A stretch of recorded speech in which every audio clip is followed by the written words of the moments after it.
I would ask my future self if mankind was able to cooperate with one another in order to avert the worst effects of global warming by the year 2050. Someone else was even sent from the British, Lord Stormont, to be a kind of a monkey in the wrench for Ben Franklin's plans to be this diplomat and spread that if you don't know us, you can't judge us as Americans and be able to gain peace treaties with France.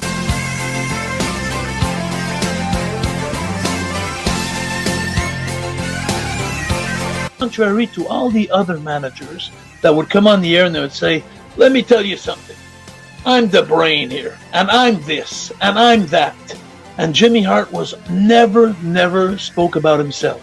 He always put the heat, he always put the importance on his proteges. And that social and cultural climate is what gave birth to a lot of those genres. Look at the graffiti art that was on the trains when they were going by, the 7 train, the 6 train, the 4 train. Okay, these trains are now in museums.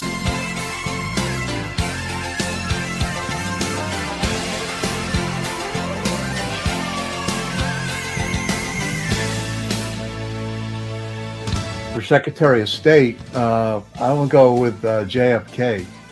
And the reason I go with Kennedy is that Kennedy understood the international scene.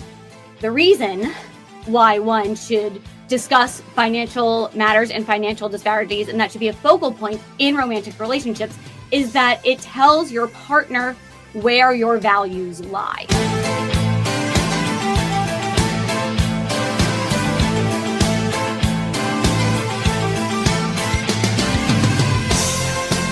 I picked that really stood out in my life and really made an impact on me in many ways was space travel and the moon landing. I was 12 years old. My parents woke me up to watch live as Neil Armstrong took his first step on the moon and uttered the words, one small step for man, one big leap for mankind. This is where people who maybe feel a little behind the power curve in life can build a heroic character, and in the framework with rules can actually become heroes for a few hours, whether it's you play every day, every week, every month.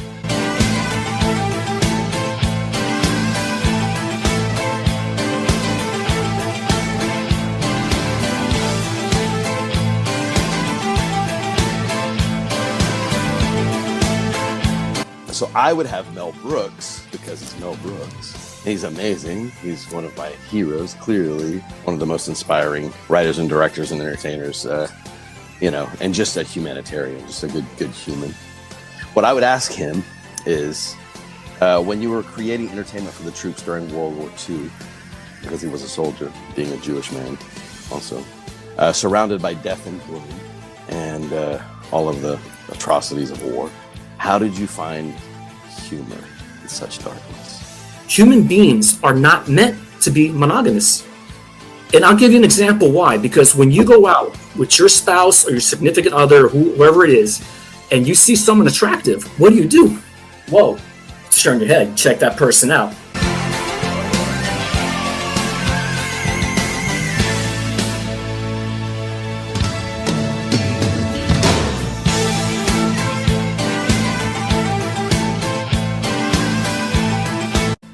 Talking about being one, all of us being one. Article in the New York Times in the magazine section. It was about how we as humans don't just live on the earth, we are the earth. Women also want to do things for their significant other as well, and to be seen as they can provide to the relationship and they can offer that protection, even if it's emotional protection, to their significant other.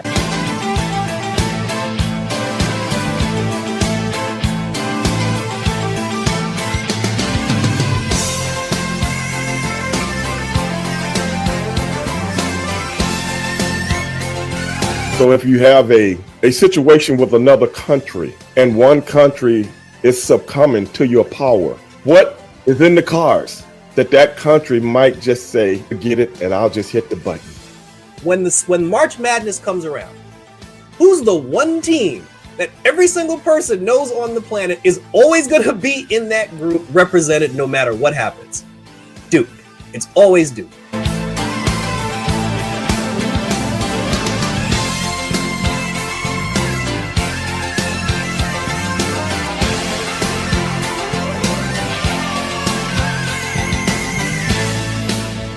to remind people of who Stagecoach Mary Fields was, that she was born a slave, and when she was 30 years old, that's when slavery was abolished, and she took straight off. I mean, she was out of there as quickly as she could be. Even left family behind, left her parents behind, left everybody behind. What is good leadership? For me, it is selflessness. It is selflessness, and it's being able to reach in the dark and inspire someone when they are surrounded by fear and anxiety.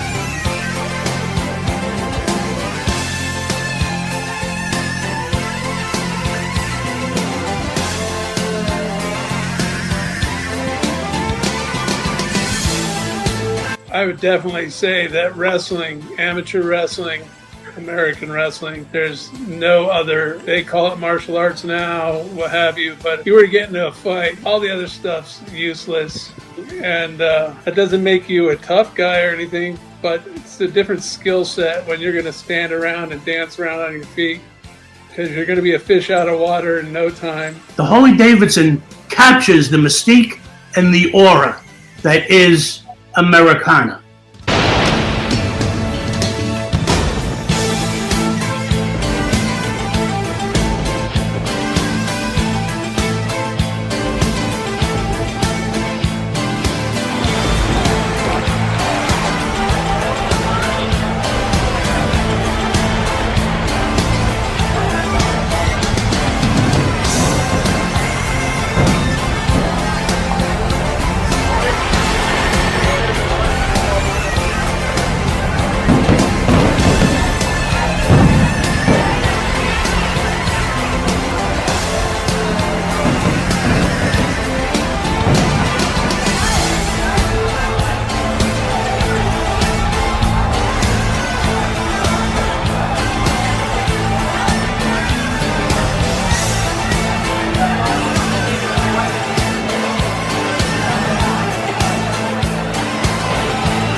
Tell me you guys didn't just feel that it's Wednesday night. This is the Wild West of TKN. It's known as the Black Box, presenting the TKN Celebrity Team Challenge. Guys and gals and pals, you already know the rules. I don't have to get into that stuff. I'm going to speak 90 miles an hour. Why? Because you want to see philosophical fun. You want to see Stevie Ray. You want to see Paul Mokeski. You want to see JW. You also want to see, guys and gals and pals, Mr.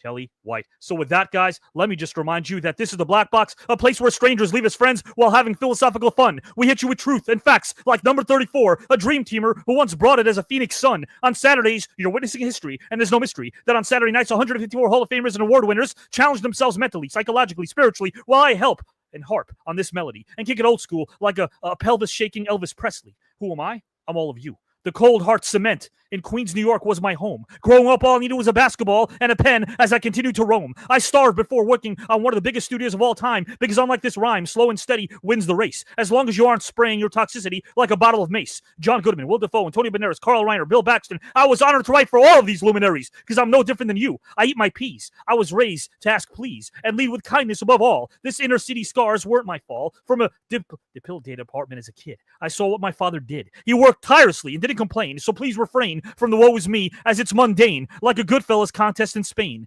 where they do their best, Pesci and De Niro, while being profane. So that's my freestyle tonight. What does it all mean? It means you don't have to get it right to live through the fight. Be a truth sayer, a false narrative slayer, a Ferris Bueller-type player, and don't bow down to the gods of social media. You'll never, ever, ever see an answer to your prayer. So with that, let's bring in our first participants, guys and gals and pals.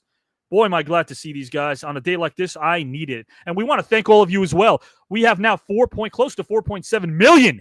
That's right. Check it out on the channel. It's right there. The numbers are there. 4.7 million total in just under 2 years on the channel itself, which is incredible. The last 4 episodes of the TKN Celebrity Tournament round number 2 matchups are garnering over 100,000 views.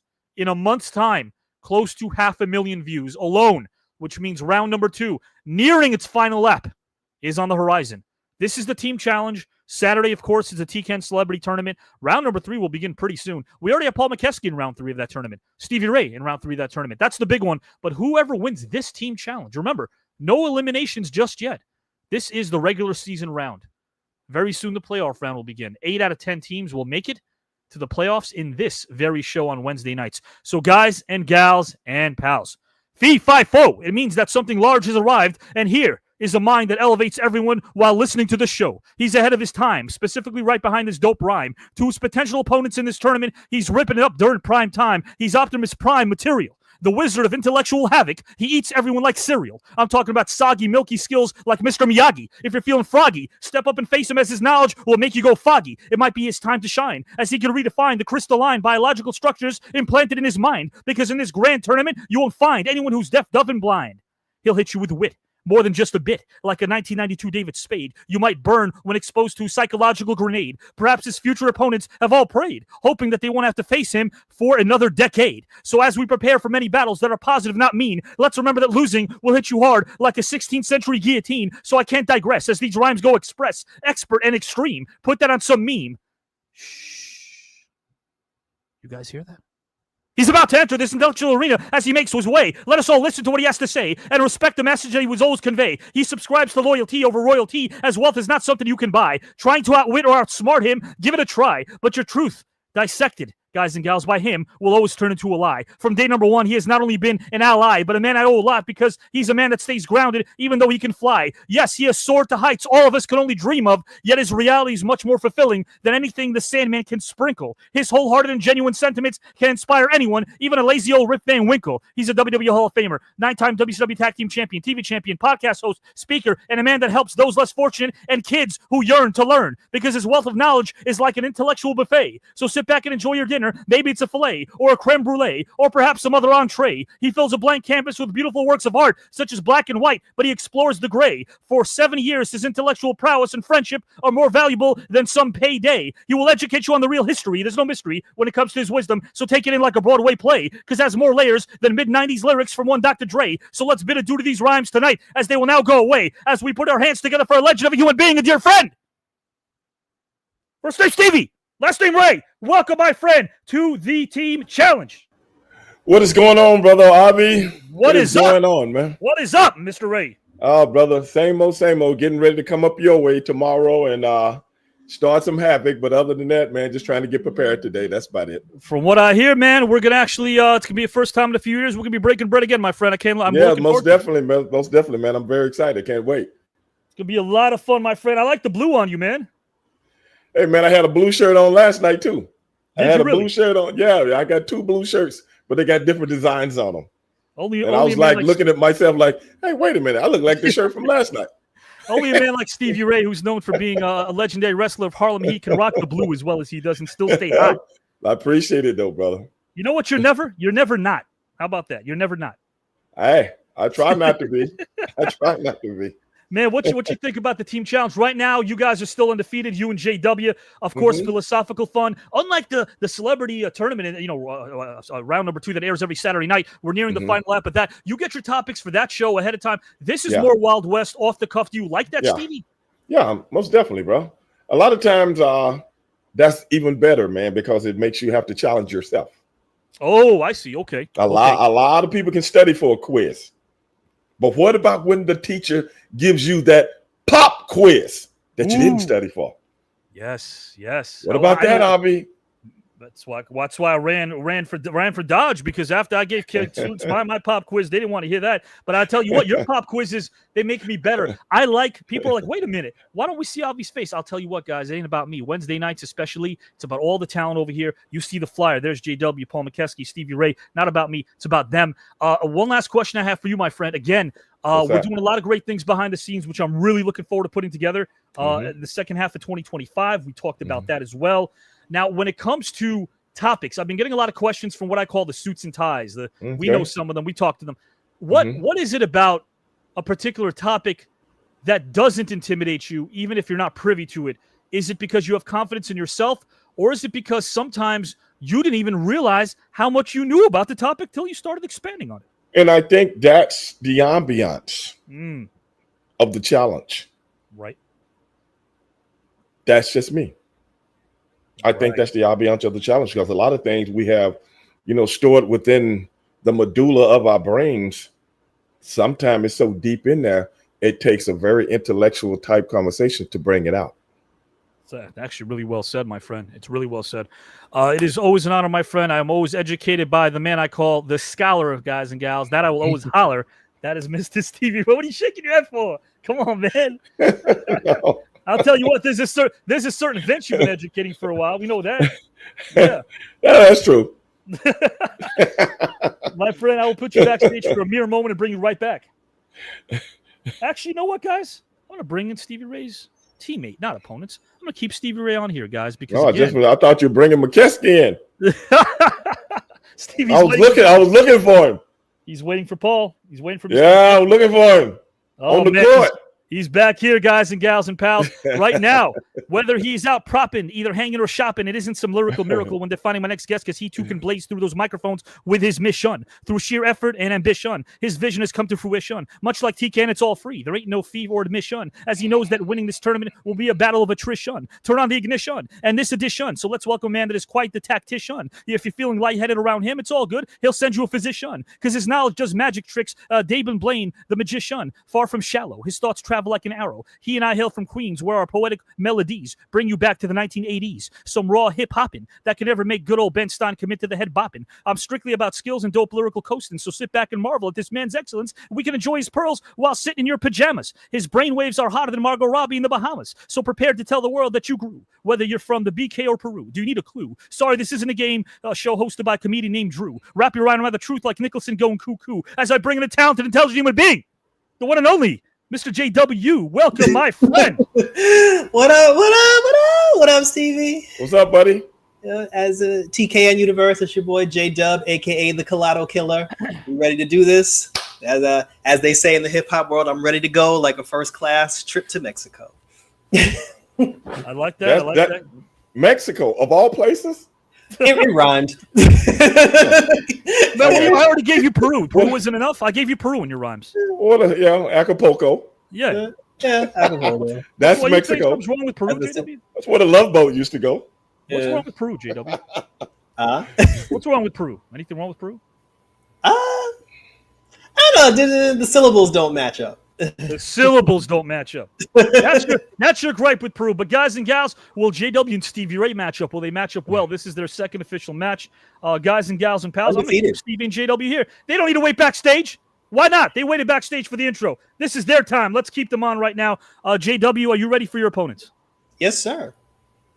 Guys and gals and pals, our next participant is a man that has a heart of gold and a virtue that is true. He's also quite capable of slamming you in the ring, but he's a pro. He won't make you black and blue. He's intelligent and versatile. What a human being. He can offer so very much. He's also one big dude and packs a mighty old punch. He's one of the most intelligent, caring human beings I know, and his sense of humor speaks for itself as he can tickle the old belly. Let me bring in a man that you can cheer always through the screen or even on your telly. So welcome, a man who I respect so very much. Last name White, first name Kelly. Welcome, Mr. Kelly White.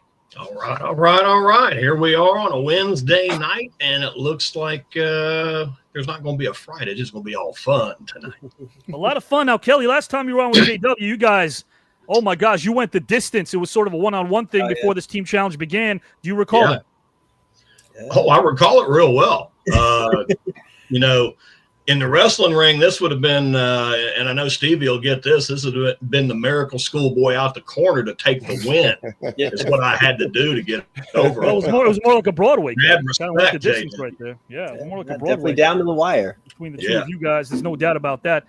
Kelly, what do you think about this? Again, you're on with Mr. Stevie Ray. Paul Mokeski, you're saying that's a teammate of yours. You're actually very happy that you're not teaming with or the possibility of teaming with Howard Colado. You got Paul Mokeski. Your thoughts? Hey, I'll stick with Paul all day long. We'll run this thing to the end.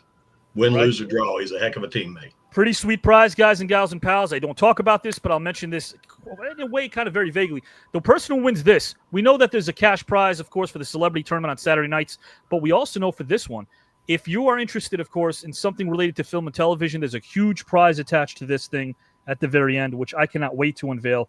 It's a ton of fun. According to Mr. Stevie Ray, JW, Kelly White, I mean, you guys individually can win this Saturday tournament and then win this thing as well and become Mr. TCAN and take over my spot for all I know. Guys, you never know what might happen. Yes, that's the plan. That's the plan. I would have to have you ghostwrite my lyrics, though, dude. Yeah, right? Kelly, look at this text. Look at this text from Stevie Ray over here. I got a text from Stevie Live. He says, quit stalling and bring Mokeski on. He wants Paul. Oh, that's my man. He wants Paul Mokeski on screen. Hey, he's one guy you look up to, Stevie. I know.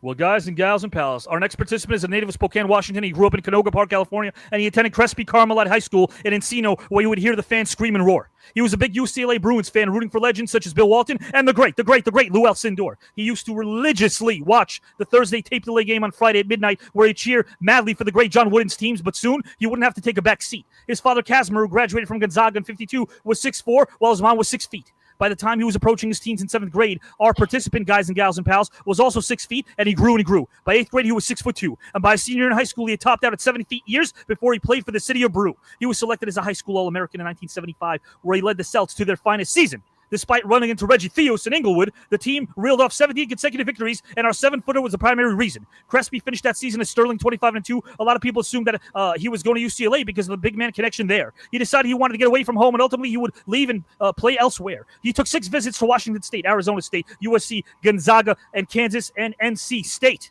But all that changed when visited KU, as it felt natural and great. It felt like the place he needed to be. Call it fate. He played 4 seasons in Lawrence from 75 to 79, but let's talk about 78. He helped the Jayhawks to a 24-5 record and the Big East Championship, guys and gals and pals, and he was among the team's top 5 scorers in 3 of his 4 seasons, as his future was taken off like a rocket with an efficient piston, and soon he'd be wearing the Deers. When he came out of college, he set a goal, which he accomplished through blood, sweat, and tears. He wanted to play in the NBA for 10 solid years. He accomplished just that and more, and during his 23-year coaching and scouting career that followed his playing years, this man saw it all. If you stood toe-to-toe with him, you surely had some gall. He'd captivate you with his hustle like Bob Odenkirk and Better Call Saul. He was one of Milwaukee's most enduring players, like an Orange Julius at your local mall. He's humble, smart, kind. What a human being he is, as his heart is way bigger than 7 feet tall. So give it up to a friend, colleague, and great. Last name Mokeski. First name Paul. Welcome, Paul. You're unbelievable, Avi. Every time I hear it, I feel better about myself. And Stevie Ray, I hear you're looking for me at 7 foot, 320 pounds. I'm right here, man. It's good to see all you guys. I'm just a huge fan, man. I just couldn't wait to meet you today. Man, this is and Avi, this brings people together that haven't met in the past, and more than likely, and usually all the time, we become friends after just one show. And I'm glad you said that, man. And you brought up some stuff. This is a chance that athletes or actors get to express stuff that they're not usually being able to express, and questions that they don't usually get. We're used to shut up and dribble, shut up and tackle, shut up and wrestle, shut up and read your lines. Now we get to just say what we want to, and I love it. That's so cool. Thank you so much for that, man. That's so cool. I'll tell you what, man, open forum over here, because it sounds cheesy. I'd rather be sappy than cynical, but this is a place where strangers leave as friends as we have philosophical fun. Keyword is fun, because a lot of people thought, I remember the Suits and Ties last year, we had another sponsor that didn't believe in something and a studio, and they each said, man, you're going to be doing what on Saturday nights? Talking history and education? I go, give it a shot. They did. Now they're knocking on a door that's been locked. It's been locked and sealed because we don't want them. We don't want them here. We got our sponsor that believes in us. We got a studio that believes in us. And how could you go wrong with Stevie Ray, JW, Paul Mokeski, Kelly White, Howard, Giselle, Phil, Justin, everybody involved in this thing? You can't go wrong. You just can't go wrong. Guys and gals and pals, it's never felt so right to do what we're about to do. So let's do the do. Right now I'm going to read the categories. And I'll ask Stevie, JW, Paul, and Kelly, pick a number from 1 to 10. Person who gets the number right will go first. We know the rules. Let's not go through it, guys. You know the rules. But again, for all our new viewers, very, very, very quickly, very briefly, the way it works is if Stevie, let's say, goes first. If Stevie goes first, he can delve into the topic that he chose, and then his teammate can get bonus points for the team if his teammate, JW, does the same when Stevie's done. When Stevie's done presenting, JW has the option of getting more points if he wants to tackle Stevie's topics, and then Paul and Kelly can do the same once JW or Stevie are done. They get more points if they do that as well. That's how it works all the way around. Rebutting, you can rebut during someone's presentation. index finger goes up, and you can rebut them. That's how it's going to go. Guys, here are the categories. But first, I'm going to ask Mr. Stevie Ray to pick a number from 1 to 10. 7. It is the right number. Stevie's going first. JW, number from 1 to 10. 4. Paul. 2. Kelly. 9. It's 9. So let me just put it over here. Kelly goes second in this order. Paul, number from 1 to 10. 2. It is 2. So that's the order right now. I will jot this down in real time. We got Stevie. Wait a minute. Let me write this down. How does that work? I think it's part of that Fibonacci thing. Paul and JW. Here we go. All right. So here are the categories. Once you pick the category, then you'll receive the topic. So it's sort of like a gift you have that you haven't unwrapped yet. Stevie, the categories we have, and this is for everybody, but Stevie picks first. We have cultural appropriation. Cultural appropriation. The next is philosophy.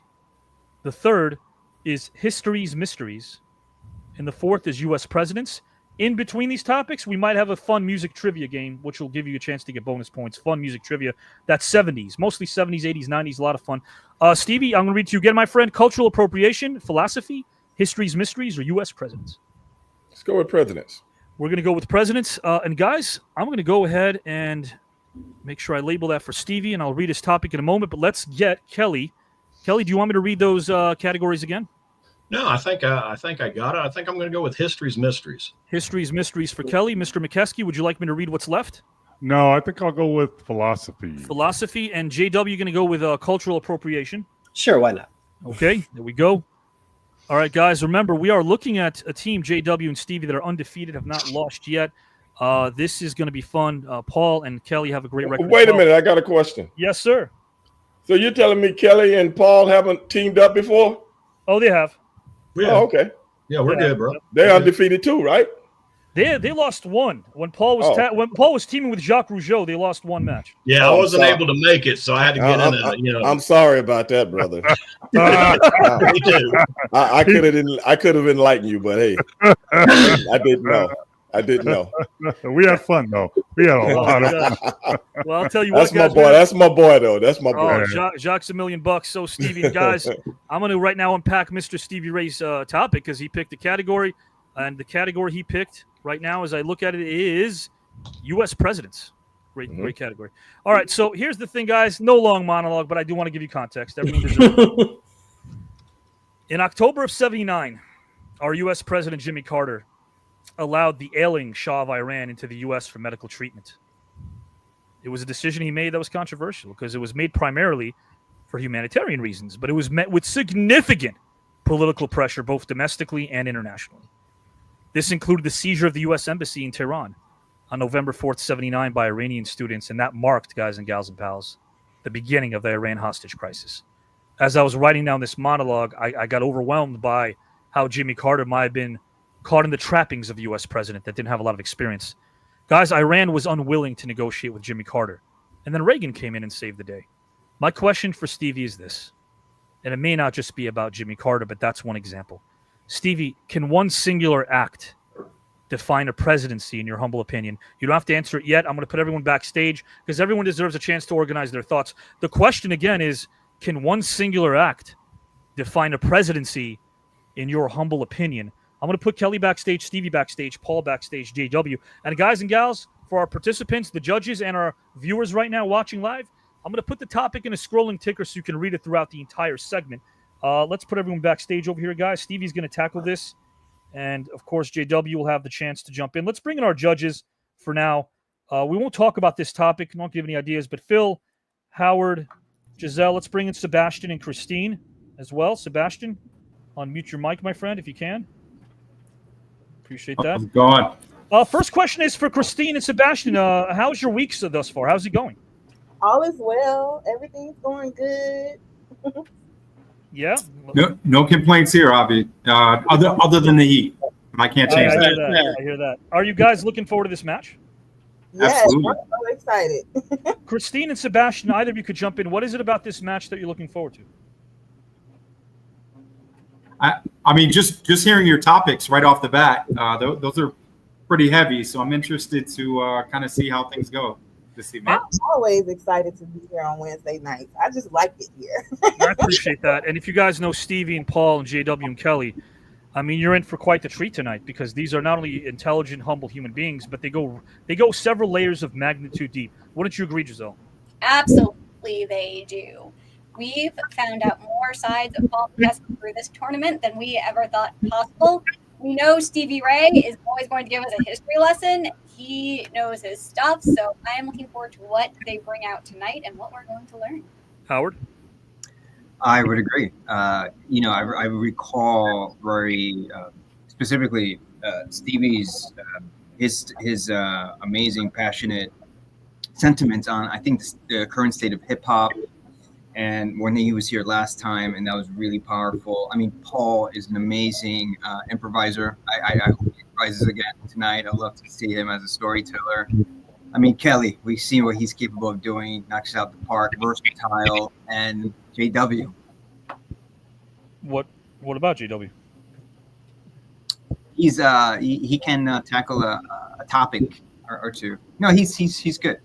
All right, well, hold on a second. You know, we know you're matched up with him in the celebrity tournament, a match that people are clamoring to see for over like a couple years in the making. This thing, is it fair to say, Howard, because I've known you for quite a long time, that there will be zero bias tonight? Zero. Zero. I'm going to call it right down the middle. What we do as judges, it's important. I do value it. It's a prestigious responsibility, and I do want to honor that. Phil, are you buying what Howard's selling or no? Absolutely not. I'm sorry, Howard, I love you, but your actions the last several months, you're so obsessed with JW. It's like you're going through life with blinders on, and all you see is JW. I really hope you are unbiased tonight as a judge. I do. But I got my doubts. I do too, and I saw that. But we'll see how things unravel. Phil, I'm going to put you guys backstage and bring Stevie Ray right in.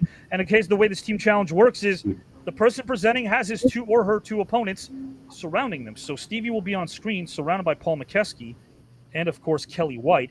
The only way they can actually interject is by having their index finger go up. That means they're rebutting. If they want to get some extra points, they can. That's not mandatory. So Phil, I'm going to put you backstage. Sebastian as well. Christine, I know you guys are going to take some notes. I see all of you in the comment section. Thank you for commenting. We appreciate you guys, again, making this thing such a fast-rising network. It means so much to me. Mr. Kelly White's going to be on screen. Mr. Paul Mokeski is going to be on screen. And, of course, guys, the man of the hour, the man who teaches me so very much, that's why I call him the scholar, that I'll always holler, Mr. Stevie Ray. Whenever you are ready, good sir, the floor belongs to you. Read the question again, please. Guys and gals and pals, the question I have for Mr. Stevie Ray, and you guys can give us your opinions in the comments section as well. Even though I know it, I want to hear it from you. Can one singular act define a presidency, in your humble opinion? Okay, I got it. Yes, it can. But in Jimmy Carter's, in his 4 years of being the president, I don't think this situation is what got him ousted for Reagan. Now, you in turn said Reagan came in and saved the day. If people really know the history about the whole thing with Iran, when the Shah, people don't know that the Americans, the United States of America, is the one that put the Shah in power. That's first and foremost. United States government. That was sarcasm, Stevie. United States government put the man in power. Okay, the man gets cancer. He comes to the United States for the best cancer treatment on earth, right? We supposedly have the best doctors, even though we have the sickest people. We can adjust that at another time. Okay. Jimmy Carter gets voted in after Gerald Ford and his the favors that the powers that be did for him. But be that as it may, when the students led with the Ayatollah Khomeini, of which I grew up right here in Houston, Texas, where I grew up with a lot of Iranian people, of which, you know what they tell me? I don't know how true this is, because this is just coming from them. They are Iranian. They say they didn't even know who they are. who the Ayatollah Khomeini even was. See, he came out of nowhere. But our media was telling us what? He was in exile in some country, and now he wants to come back. Well, is it Jimmy Carter's fault, or was it the media that curtailed the whole thing to make it seem like it was Jimmy Carter's fault? What about that? But when you are not educated on these things, yes, people can hold certain things like that against you as a president, unless you're Donald Trump. And when you're Donald Trump, no, that doesn't work, because this is a whole new frontier we're in right now. But back in those days, yeah. But a lot of people also don't know that the regime coming in was told, don't release the hostages yet until we get our man Ronald Reagan in, who was the first president to say, let's make America great again, of which Donald Trump hijacked, swiped, okay, jacked that slogan and made millions off of it. I just want to put that out there. But at the end of the day, a lot of people don't remember that Jimmy Carter, with the military, tried to do a rescue of the hostages, but the two helicopters end up running into each other, and the rescue didn't happen. It's not like he didn't care. I think the powers that be had things for him. He was in over his head. He was in over his head because the man would not waver when it came to foreign policy in the Middle East. But yes, when you don't really know what's going on, yeah, it can change your mind because you're not informed on what's really going on.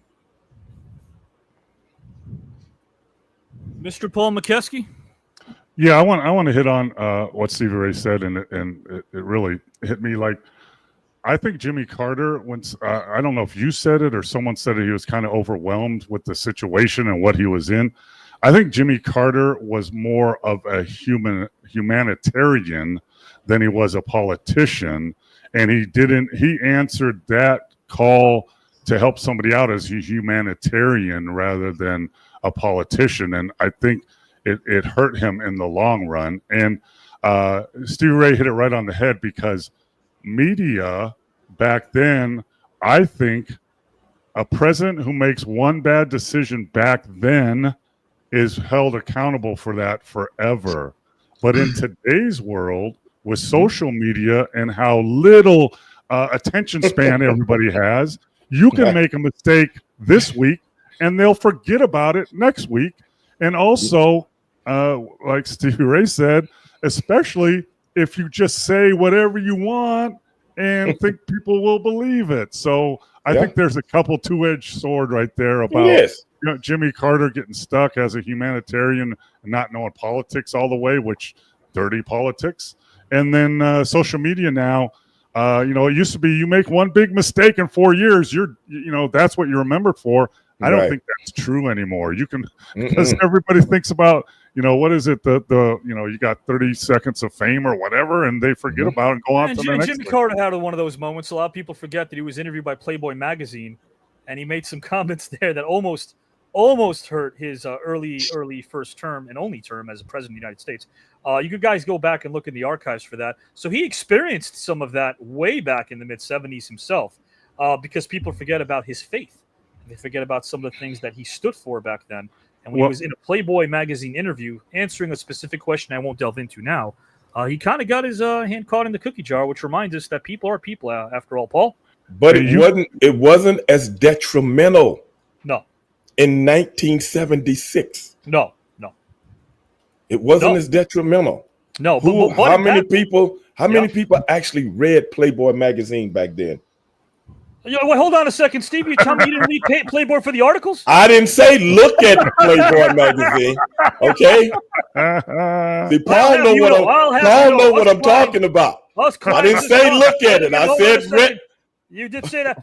There's a long lineage of clients who collect Playboy just for the articles. There were articles in the Playboy? Look at Kelly. Look at Kelly. Kelly White, my friend. The floor is yours. All right. Those were some awesome articles, weren't they? I never saw him. I don't know. I never saw the articles. But kind of and Stevie Ray and Paul kind of jogged my memory. At the time before I ran, Carter was known for Playboy Peanuts and his brother Billy's beer, basically. Yeah. Is what the whole 9 yards was about. Something Paul said, and I agree with both the guys on this. Compared to then, we are in actually a 24-hour news cycle. Yes. Something happens in the morning, it plays out through that day. Something else happens, everybody forgets it by the end of the next day because there's some other big deal going on. Or do they remember it because there isn't so much to be distracted by?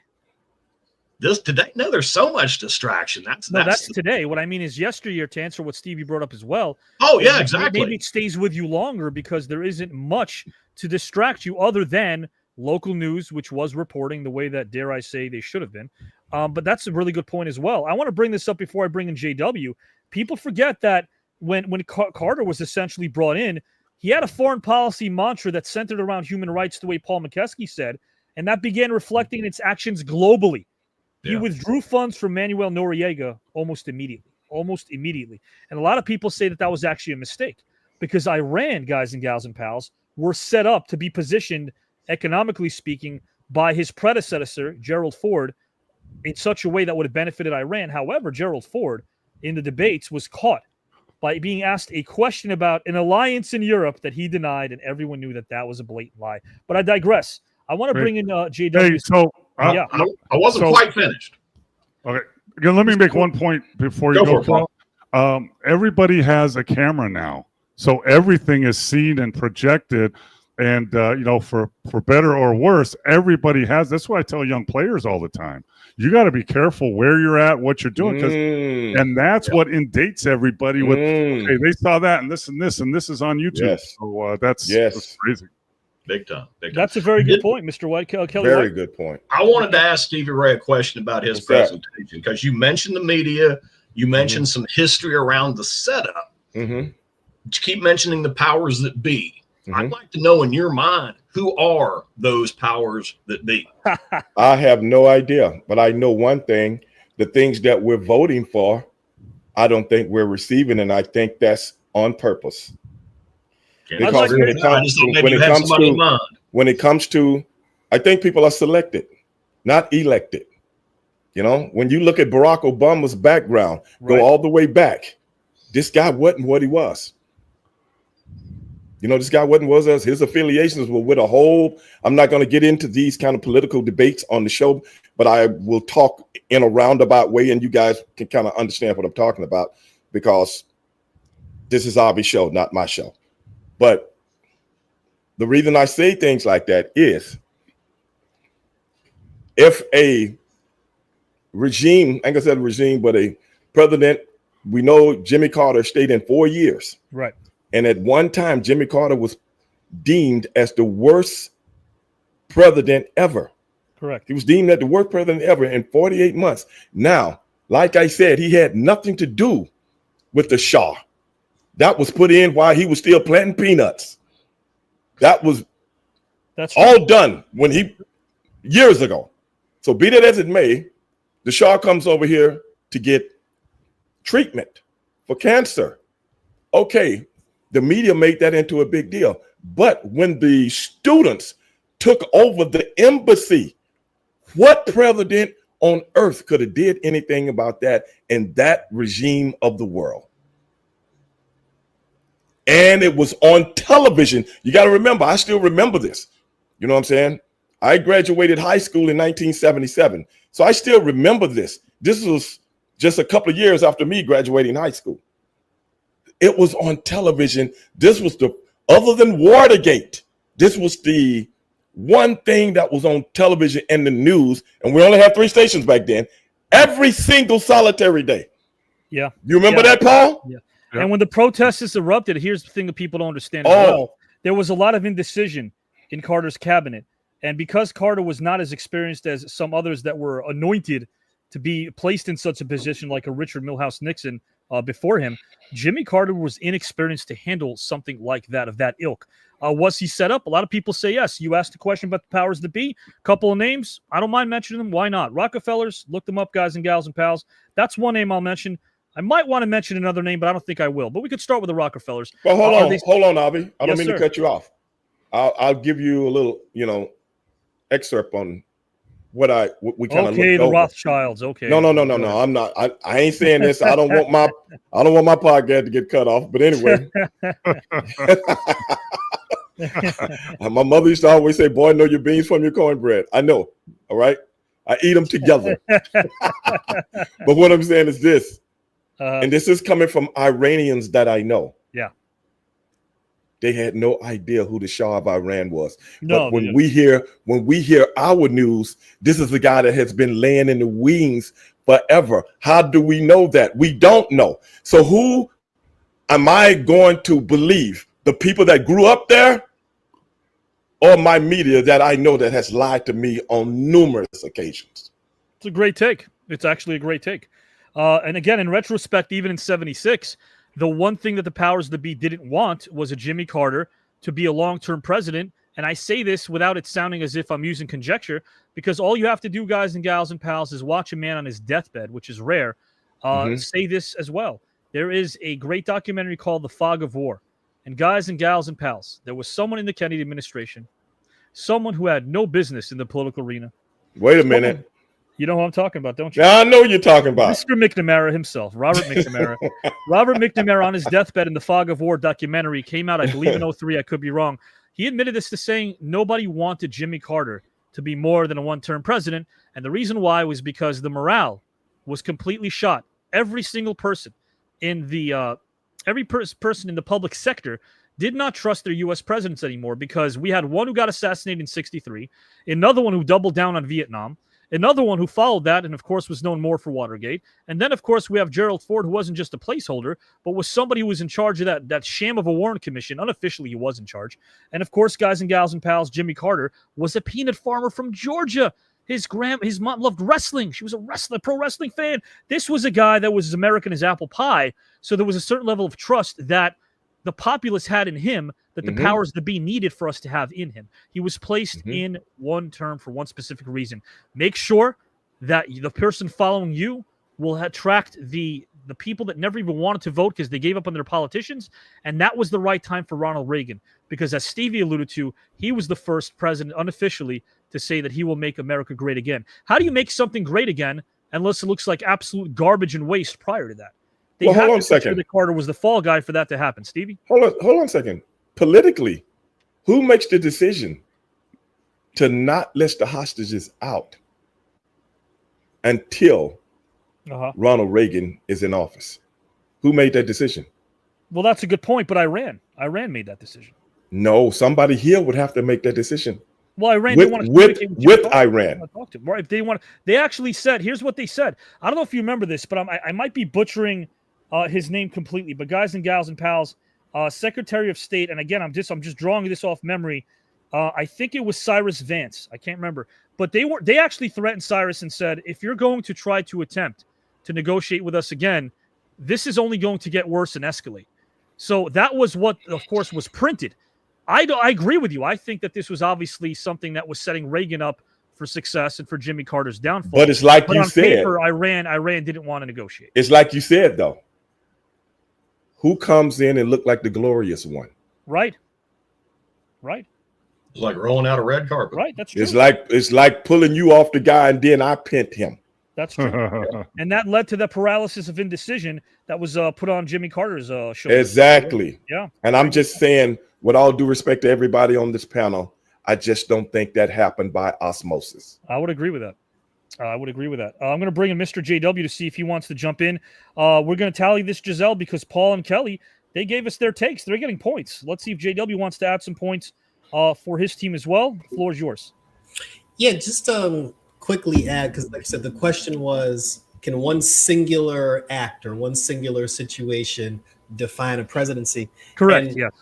The simplest answer is yes, based on the fact of, to this day, when you look back and you say a random president's name, there's always one thing that comes to everybody's mind, no matter who they are. Whether it's I am not a crook, whether it's Reaganomics, whether it's certain scandals, Obamacare. That's so funny. I just played this game yesterday in a car. Everybody always has that one thing that, like, it doesn't matter what they did the 4 years or the 8 years. Everybody just remembers one thing that they did during the course. Correct. And it's a little different now with social media because like everyone was saying, back then, we didn't know a lot about what went on behind the scenes. So when that one thing did happen, it stood out more because when that one thing happened, it was a big thing that everybody remembered. We didn't see all the little stuff. The problem now is a person's presidency can be defined by more than one thing, because even if they do something bad and then they do something else next week, we'll find out about that too. Do you think there's recency bias? Is there recency bias, meaning the last decision or the last, maybe, I wouldn't even say it has to be a decision, but perhaps the last proclamation, if you will, is that the one thing that is more likely to be remembered because there is some recency bias? Well, I mean, again, in today's world, if you get caught on social media doing 10 things wrong, right, the second thing you did wrong had to have been so big that it eclipsed the next 8. Because if all 10 of them are kind of like on equal playing field, right, then you're gonna be remembered for the last dumb thing that you did. Sure. Like, for better or worse, right? Yeah. Yeah, for better or worse. Mr. Mokeski? So, and I agree with that. And back in the day, I'm 100 years old. So back in the day, like Stevie Ray said, there were 3 channels. Yeah. So that one thing Yeah. was agreed upon by everybody because only 3 channels told you that one thing. Yeah. In today's world, that one thing could be different for thousands of people. Your one thing could be different than mine, or different than Stevie's, different than Kelly's, because now there's 100 channels and podcasts and everybody's posted on YouTube. So that one thing now could be 100 things. But one thing for you, if that makes sense. Which means everything that you just said, when you put it all together, it doesn't stay in your mind very long because you're being bombarded with so much stuff. Sure. Your mind automatically can't wait to go to the next thing. So Stevie, and that will be a next thing. So Stevie, you know this, and guys know, like when I played, right, if the guy who got caught second, so if someone elbowed me and then I elbowed him, I always got caught. Today's world, you can it's the second, third, fourth, fifth, sixth elbow that gets caught all the time. Yeah. And so then set your car on fire. Yeah. So what's gonna ultimately end up happening is, like, if you do the moral of the story is, consider yourself lucky if your teacher while you were the protege was Moses Malone, because that was Paul Mokeski's. You were his rookie, weren't you? Yeah, he elbowed me a few times. But well, Paul, Stevie won't say this, but Stevie was actually friends with Moses Malone. Yeah, that's my very good friend of mine, bro. Very good friend of mine.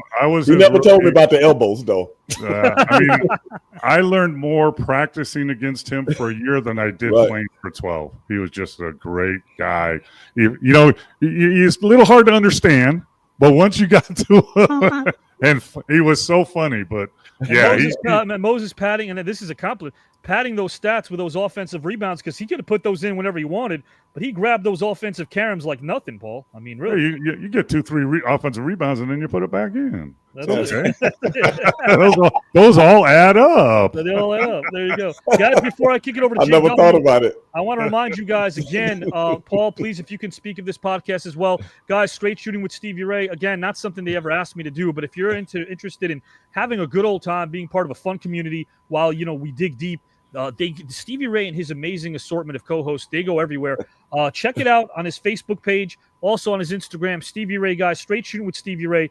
You might see it on a Tuesday, you might see it on Wednesday. Just check local listings. It will be on his page. If I know a show's coming down the pike, I'll promote it as well. Really good stuff. I've been part of that show for a long time. And of course, guys, many of people here on TKN are saying that their favorite to win the whole TKN Celebrity Tournament of all 155 Hall of Famers and award winners is the one Sonny Ono, and he's a part of Stevie Ray's show as well.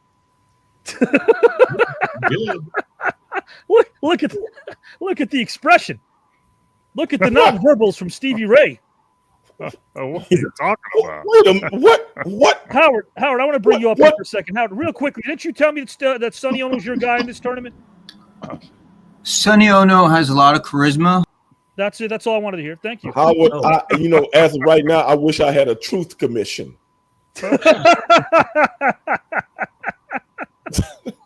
Yeah, for Howard. Yeah, I wish I had a truth commission right now. Guys and gals and pals, I'll tell you what. Here's the truth. The truth is JW right now is going to wrap things up with this segment because he had something to say. The floor is yours. Oh yeah, no, I was just saying. Like I said, what's going to happen now is you're just going to be known as a bad president because people are just going to tally all the stuff that you do wrong. And it's just, and you're still good. Like if you did one thing wrong back in the day, they're just like, oh, he was a horrible person because he did this. Now it's going to be, yeah, he was a bad person or he was a horrible president, and they're just going to go down the list. So you guys have really explored this topic, and I appreciate you doing that. Really, just putting this together during my own time. I want to make sure that everyone on here understands that Kelly and Stevie and JW and Paul didn't have any time to prep this because they didn't even know the topic to begin with, so they went deep. Go ahead, I would like to say this. I would like to say this to you. I'm kind of glad you brought that up because there's so many people. It shows like this. So many people have forgotten about the Iran crisis. So many people have forgotten about that because it happened so long ago. Sure. And that's why I love doing shows like this, because those kind of things should never die. And I think that's when we started to see the beginning, the real beginning of the manipulation of news media. Right. I think that was like the beginning. It could have been before that. But like you said, Reagan came in and cleaned up. But there have been documentaries, there have been books written that says something totally different, Avi, than what you just expressed. No, I would agree with you. Yeah, totally different. And the Reagan, and that's where I'm getting my information from. Right. Where you get it from is so important. Yeah. And you know what, Stevie, you and I, we did this as an audio format years ago. We went to StarCast and did it in person. We've done shows for years together before TCAN even emerged. And I got to say this, it was from those conversations that a seed was planted because, again, I think people right now, like you said, like everyone here said, the one thing that we all agree upon is that there's over-information or something being sold as information, which really might not be today in 2025. At least with these shows, thanks to this great panel, you guys can at least be inspired to do your own due diligence. If we can kickstart that, we've done well. Yes. We've done well. I want to bring in our judges right now. Guys in the comment section, you're all out there. I see you. Please make sure you let us know who you vote for and why right now. Let's bring in our first on-screen judge, Sebastian. Sebastian, my good friend, we saw you earlier. Who do you vote for and why, good sir? Hey, how's it going, Avi? Hey, how's the panel going? Or hey, how's everybody doing? Really well, thank you. Good. Well, hey, first off, thank you very much for all of your contributions. Definitely appreciate the different perspectives that you bring to the table. In this particular case, I was considering clarity, content, and depth. And for me, Mr. Stevie Ray actually spoke the most to me as far as some of his answers go. He was very direct in answering the question. So he said yes in this instance. President Carter, attempted the rescue and it failed. And as a result of that kind of monopolized people's view, so to speak, of how the president's time in the office went. Let me ask you something, Sebastian, before you continue. How do we know that rescue effort wasn't sabotaged? Guys, Sebastian might have froze at the right time over here. or he's faking it right now. He just don't want to deal with it. He's like, I ain't moving. Hey, blame tech when all goes wrong. Blame tech. There we go, Sebastian. Thank you very much for putting me on the spot. I will say that. Hey, Sebastian, your Wi-Fi was trying to help you. I'll take that. Hey, I'm breaking up right now. I'm just saying, we're talking about highly qualified helicopter pilots with night vision in the desert, and don't nobody see where they're going? Was it botched? Do you think is there a possibility that something like that was botched on purpose? Yeah, that's what they told us. But anyway, I'm just saying. Yeah, we've seen worse. Mr. Ray, even in successful efforts, if you think back to the Osama bin Laden's demise, You know, Yes. there was an accident that occurred there, and that was a relatively successful effort, you know, based on what the common thought was. So Right. I will say that, you know, what the men and women in service are doing is obviously very different. When you serve members and trust. He said too much. Well, you know what? I just honestly Sebastian, believe. You know what happened, Stevie? Sebastian speaking the truth, and the ghost of McNamara strikes again on this show. Go ahead, Stevie. Yeah, McNamara. What happens? We spoke about him. McNamara's on a fact-finding mission. Yes, he is. Always was. Sebastian, you are awesome, my friend. Thank you. I'm going to fact-finding mission. And again, Sebastian does vote for Mr. Stevie Ray and Team JW. I appreciate it, Sebastian. Absolutely. Put you backstage. Let's bring it's good for me and JW. Yeah, another one here. Giselle, if you could tally this, thank you so much. Christine, my friend, who do you vote for and why, Christine? Hi, so nice to Hey, Christine. you guys. So my criteria was passion, authentic presence. I'm sorry, Christine, can you repeat that one more time? Can you hear me? Yes. Okay, so my criteria was passion, authentic presence, right, collective flow, okay, and cultural relevance. And based on tonight's topic, this particular topic, which is phenomenal, by the way. Thank you, Avi. Thank you. I'm gonna go ahead and vote for Stevie Ray and JW because you brought in all those things that I was looking for, and the passion alone in your delivery, Stevie Ray, was awesome. Thank you very much.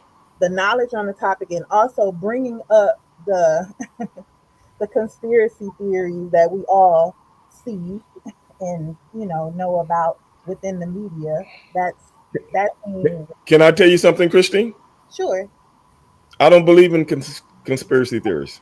You don't believe in them? No, I don't believe. No, I believe in conspiracy fact. Facts. That's right.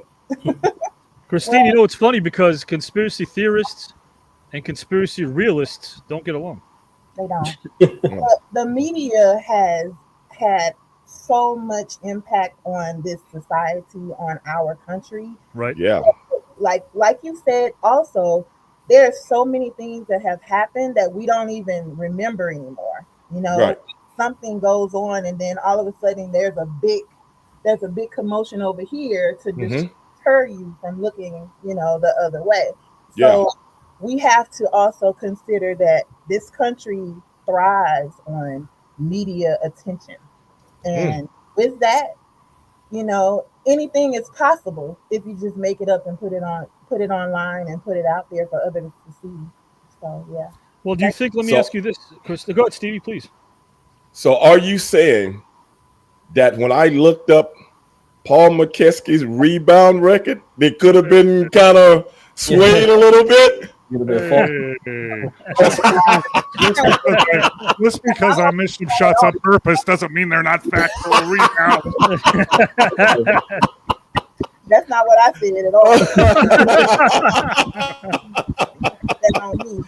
Oh man, Paul, I love you. It's all good. You gotta remember something too, guys. So here's the thing. I gotta bring this up too about that Milwaukee Bucks team. If I could pick one coach I could play under, and I love basketball. It's a big part of my life. From all accounts, it would be Don Nelson. I mean, you talk about a coach who let his players play, a coach who said, hey, afterwards, grab a little beer. Let's talk. Let's have fun. Let's not rely solely on the X's and O's that most coaches were relying upon. Paul, wouldn't you agree about Don Nelson being a bit of a maverick? Well, for sure. And I played for 3 Hall of Fame coaches: Lenny Wilkens, Del Harris, and Don Nelson. And they're all 3 were great coaches in their different ways. Nelly was think outside the box. Del Harris was Mr. Professor. We call him the Professor, X's and O's. And Lenny Wilkens was a mixture of both of those. But my heart is with Don Nelson because he saved my life a couple times. He saved my life as a player when I got cut from San Antonio in my last year in the league and no one picked me up. And after Christmas, I called Nelly up. He was coaching Golden State. I said, Nelly, you got a great team. You got Run TMC. Tim Hardaway, Mitch Richmond, and Chris Mullins. But you need a veteran big to get you in the get you in the playoffs. I said, fly me out to Golden State. Let me try out. If you like what you see, sign me to a 10-day and maybe the rest of the year. If you don't like what you see, I'll buy you dinner and as many beers as you can drink, and you can send me on the next thing flying. And he did, and I lasted the whole year, and we beat San Antonio, and we lost to the Lakers. And then the next felt time, good about the San Antonio thing because you guys were the 7th seed, they were the 2 seed, and they won game 1, and you guys won 3 straight to eliminate them in round 1.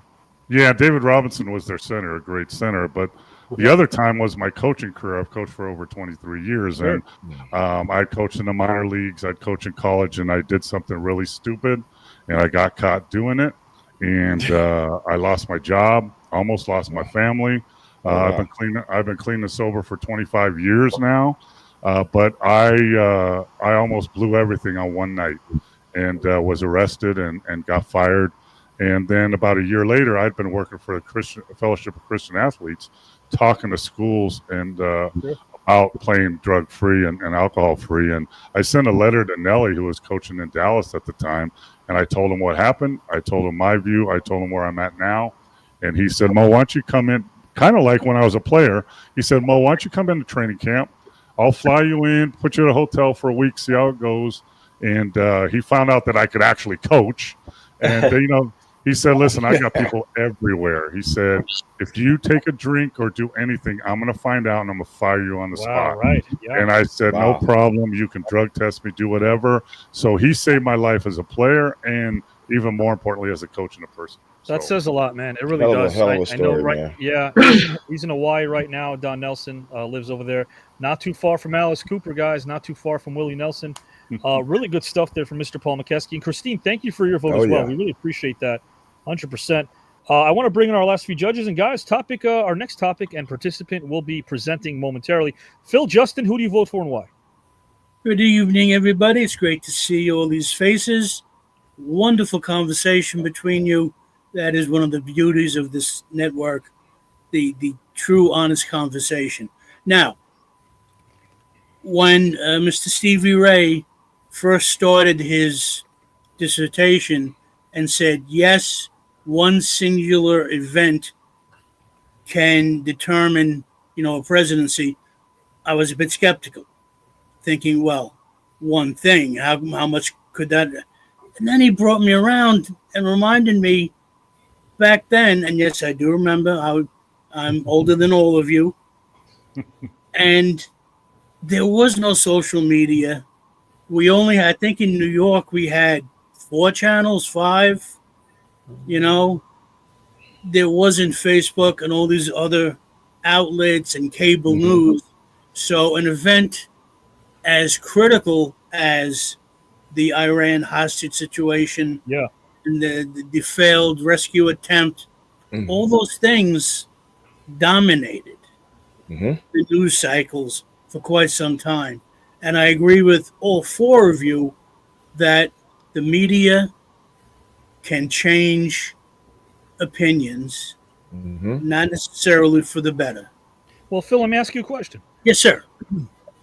They were reporting, and I'm not going to give you the exact numbers because, again, this is off the top of my head, but I remember, maybe Stevie and Paul remember this, maybe you remember this as well. Were there 50 or 51 or 52 American hostages held in Tehran? I think there were over 50. I think there were over 50. It was over 50. Yeah. It wasn't a lot. I mean, it wasn't much more than 50, but it was over 50. Now, when he authorized the operation, it was called Operation Eagle Claw. So obviously that was the plan to be able to free those hostages, right? And they say it ends with disaster. There was the loss of 8 servicemen. That I remember. There were no hostages freed. Is it fair to say that in this country, at least, failure in this particular case, Kelly and Stevie and Phil and JW and Paul, does a loss, is that something a president can rebound from? In the mind of the public, can a U.S. president go down with a losing record when it comes to anything militarily speaking? Is that something a president can bounce back from? Do we expect a win every single time? Or do we have that New York Yankee mentality when it comes to our presidents? Do we expect a home run every time? Yeah, as but more so Americans, yes. Well, more so now than before. because, like we said, it's such a short attention span that if you do something positive a few weeks after you do something not positive, the people remember that. Oh, I forgot he did that. I remember what he's doing now. But back in the day, you couldn't recover. I don't think. I think Jimmy Carter is the only president that people know what he did more so after his presidency than they do when he was president. Oh, wow. Very good point. That's a very good point there. Very true. And on top of that, when you have been bombarded, because we here in the United States of America at that time, 1980, 1981, late 70s to 81, right in there, had this auspicious mindset that we are the most powerful and can't do anything wrong. So everybody was blaming Jimmy Carter. Now, the reason I'm talking about this so vividly, I still remember it. I still remember it like it was yesterday. Like I told you, my older brother is a political science major. Okay. Who was a school valedictorian and graduated college in 3 years. And he used to talk to me and drill this stuff in my head to pay attention to politics. Not saying that I know anything about politics, but he told me to pay attention to it. And I remember every day on the news, every newspaper, because you got to realize the news was one thing. We got most of our information from newspapers. Correct. USA Today, baby. This is before USA Today, though. USA Today didn't start till mid-80s. 83. Yeah. 83 was USA. Well, this was before that, Paul. Gave us some great sports statistics, by the way. Oh, yeah. Well, I was on USA Today once, just like Paul. I was on there once. I can say that. But he was bombarded every day subconsciously. You thought Jimmy Carter was just a walking F up. But at that time, if you look at the circumstances and the situation, no, this is Iran. Yeah. You just don't walk in here and do what you want to do. Yeah. But we thinking the way we think, he should have been able to do something. He should have been able to rescue him. He should have been able to get him out of there and just like that, like a James Bond movie. But because of our ignorance to how things work, not calling anybody dumb or nothing like that, that's not what we were seeing. And that's not how it was going to happen. So, people held that over his head. And that's why I think it had a big part into Ronald Reagan being voted in. And on top of that, like I said, I've read and seen documentaries whereas the United States and Ronald Reagan's regime told them, hold the hostages to make him look like the hero. You're only as beloved as your predecessor was despised sometimes. And that sometimes that could be a play. All you got to do is ask 340 million Americans, and I don't know how many can vote, maybe 170, to vote a black man into office after a white guy had messed up real bad. Well, you know what? And I don't think you'll ever see that again. It's funny that you say that because that's also no disrespect to anybody if anybody taking that the wrong way. No, well, hold on a second, because you also brought up what you said about Jimmy Carter and how he was portrayed a certain way. If you do your research and homework, that might be an example of government overreach. A lot of times people want to know what government overreach is without knowing what it is. A lot of times they can overstep and they could do something that's constitutionally illegal and not permissible. Because one second, Paul, hold on. Okay. Yeah. This is important to be able to tell our audience. Government overreach can be considered slander. If you slander somebody and slander their name, but you're also, in this case, portraying the events to be anything but factual, then that person's legacy is destroyed, completely destroyed. And it can't be altered. It's in the history books for better or for worse. And that's what government overreach, which we're seeing now in 2025 in abundance, government overreach is pretty darn scary. They have the pen. It's not the editor-in-chief, okay? It's not the columnist. It is our government. Government overreach, if you've looked at situations where we've challenged even some of the greatest minds in the world of law have tried to govern their clients by telling them don't even try to make this a case. It won't go to the Supreme Court. It won't go anywhere. Government overreach cannot be stopped and will not be stopped. It spreads like wildfire. I just wanted to bring that up. Go ahead, Paul. Yeah, which is frightening because of what's Paul happening in today's world, by the way. Oh, that was Paul. Okay, I'm sorry. Yeah. But I would just say, Stevie Ray, have you watched the series Succession? No, I have not. You need I know what it is, though. It's why? Because it's about everything you're talking about right now is in that series. It's really, really done well. Yeah, you'd enjoy it. You'd really enjoy it. I'm gonna have to look that up. I appreciate it. Yeah, Well, guys and gals and pals, Phil, I'm going to put you backstage. I'm going to bring in, dare I say, Howard Collado, who JW right now is clamoring to see on screen. His buddy Howard. Howard, how are you? Then he puts me right next to him. What's that behind you? There's an X on. Did you just X out JW's face? Is that what you did? You think you're taking this a little too far, Howard? See, you're asking the wrong question. The fact that my face is even on his background tells you everything you need to know. No, I'm sorry about that. I was kind of I was just gonna put the flyer, and I by mistake I think clicked on this. That's totally my bad. Totally my bad. Like I said, I'm gonna call it right down the middle. Truth Commission. So right off the bat, I love. I'm looking at him like on the back of his head. Like I'm literally staring at him. So you're saying your computer accidentally did that? Is what you're saying? Yeah, I clicked on the button, and it by mistake on a button. It's gonna put this Gotcha. this image. Okay. I'll change it. You could tell that Stevie Ray and Kelly White are buying this. He's a regular. He's a regular Plexico Burris. You don't have to change it because you need to constantly know who's coming for you. I don't even know how it got there. Aaron, why don't you get to your vote? We got 3 more categories. I love how what I always love is learning more about a particular topic. And when Stevie Ray talked about, they didn't let the hostages out until Reagan was elected, was a really fascinating point, because I think what you're also alluding to, I think what we haven't talked about is Papa Bush and how Papa Bush. Oh, we don't have enough runtime to talk about Papa. Nah, I sure don't. But I know where he's going. Well, yeah. Papa Bush apparently secretly negotiated. Are we talking about Grandpapa Bush or Papa Bush? Papa Bush. Okay. Papa Bush. Yeah, Papa Bush. So that I really love that. I learned that Jimmy Carter tried to rescue them, but it just simply didn't work. I love that Paul mentioned Jimmy was more of a humanitarian than a politician. That was also such a great point. But really what put the cherry on top was, I think JW really put the X on the mark when he said that, when you think about a president, there's always one thing that's particularly, that you associate with them, right? With Nixon, I'm not a crook. So I think that was really such a great cherry on top. So great job, JW. Well, thank you. I appreciate that. Let me ask. Hey, can I? Yeah, go ahead. Yeah, Howard, I want Stevie to ask you a question, but you got to vote first. Oh, I'm sorry. I vote for Stevie Ray and JW. Okay, thank you. Appreciate that, Giselle. Thanks for telling me. When it comes to Jimmy Carter, like you brought up, now we've been talking about the Iran hostages and that whole situation. But is that what he's really remembered for? Because that's not what I remember him for. Because like I said earlier, most people have forgotten about that. That's why I think it was what it was.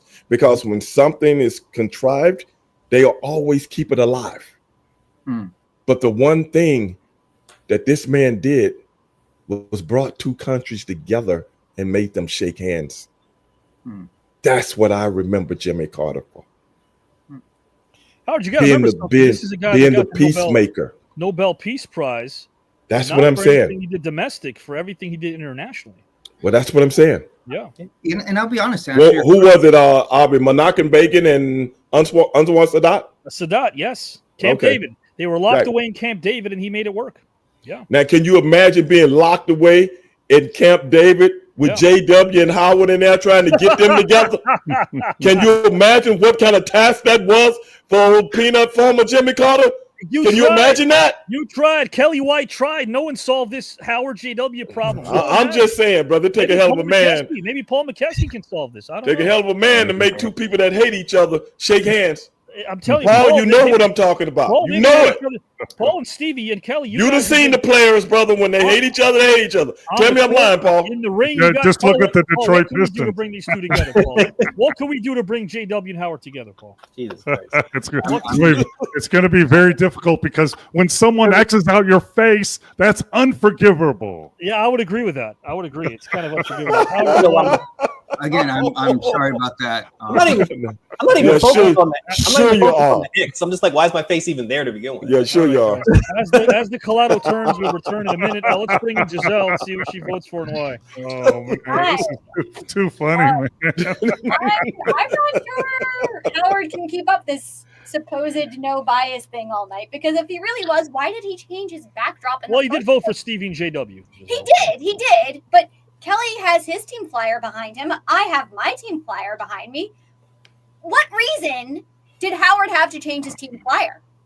I don't know, but I'll tell you what though. I think something about a 6'7", 270-pound Stevie Ray sitting up there in the upper right-hand corner might have swayed his decision a little bit, because Stevie's coming to a town near us pretty soon. So Howard might have made the right choice politically. Tomorrow, no less. Safe travels, Stevie Ray. Yeah.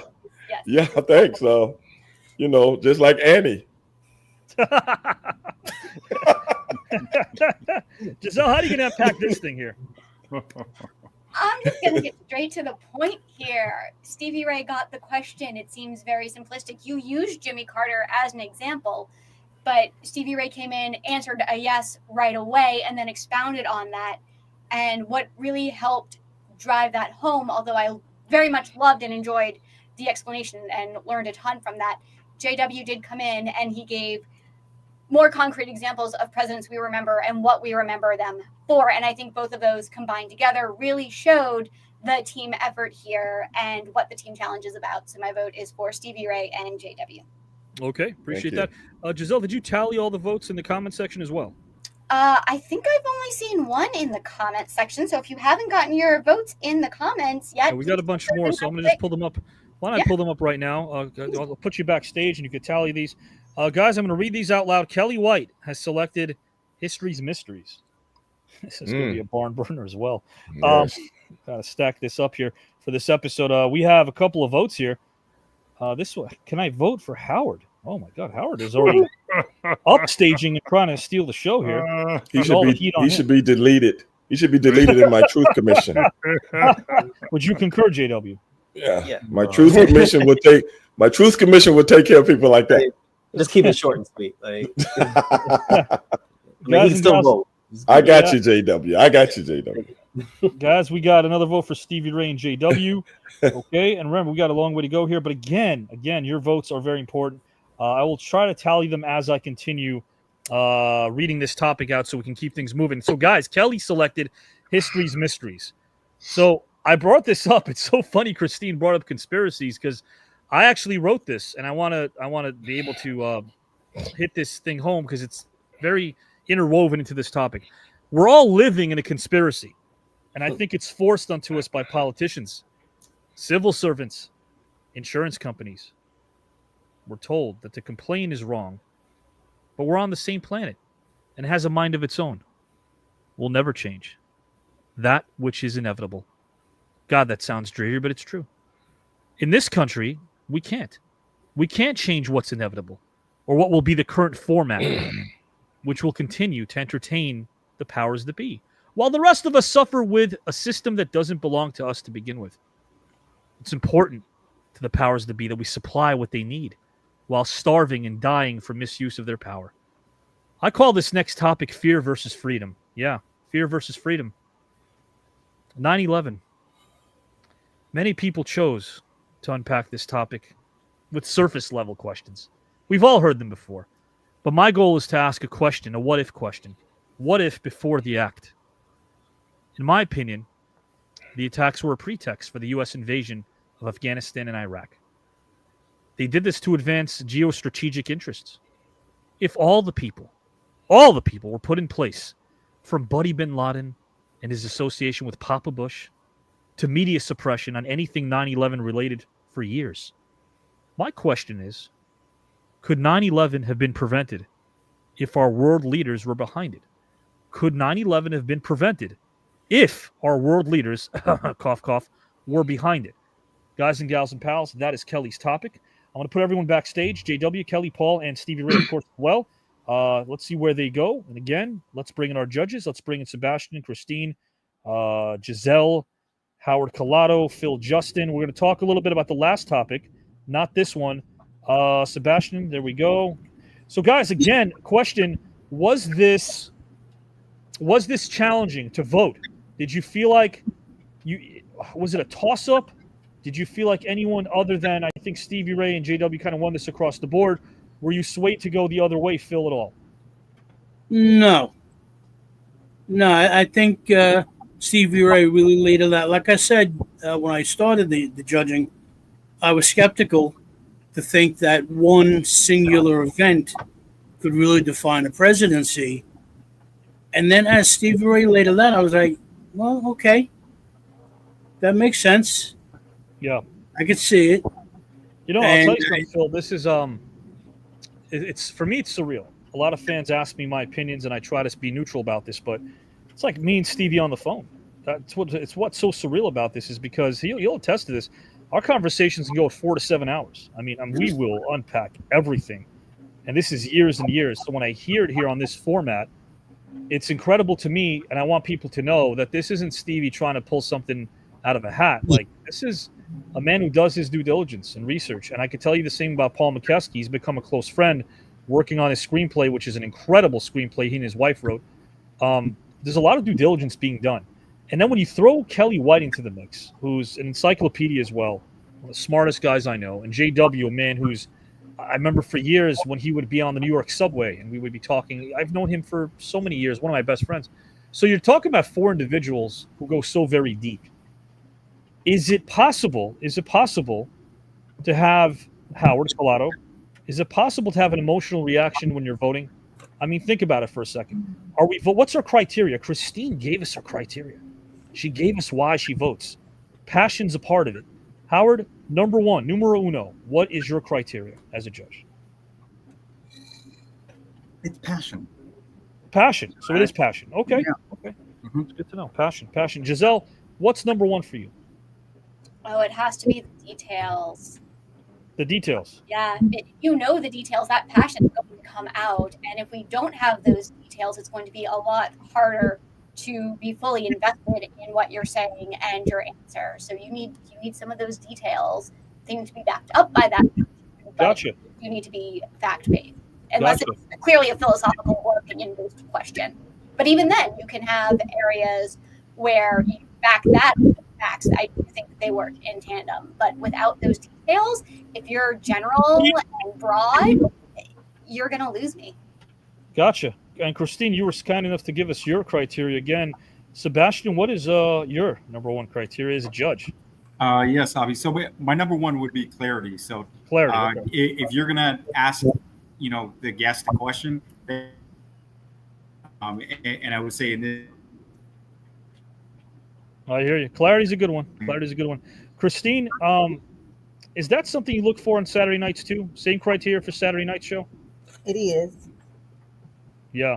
That's very thoughtful of you. I really like that list. I thought that was it's a great way to let the participants know what you're looking for. I think that's awesome. Yeah. And I do like your shirt as well. Absolutely. Now, Christine, you're a little bit bummed out at Howard Collado, right? I mean, look at the backdrop and what he's doing.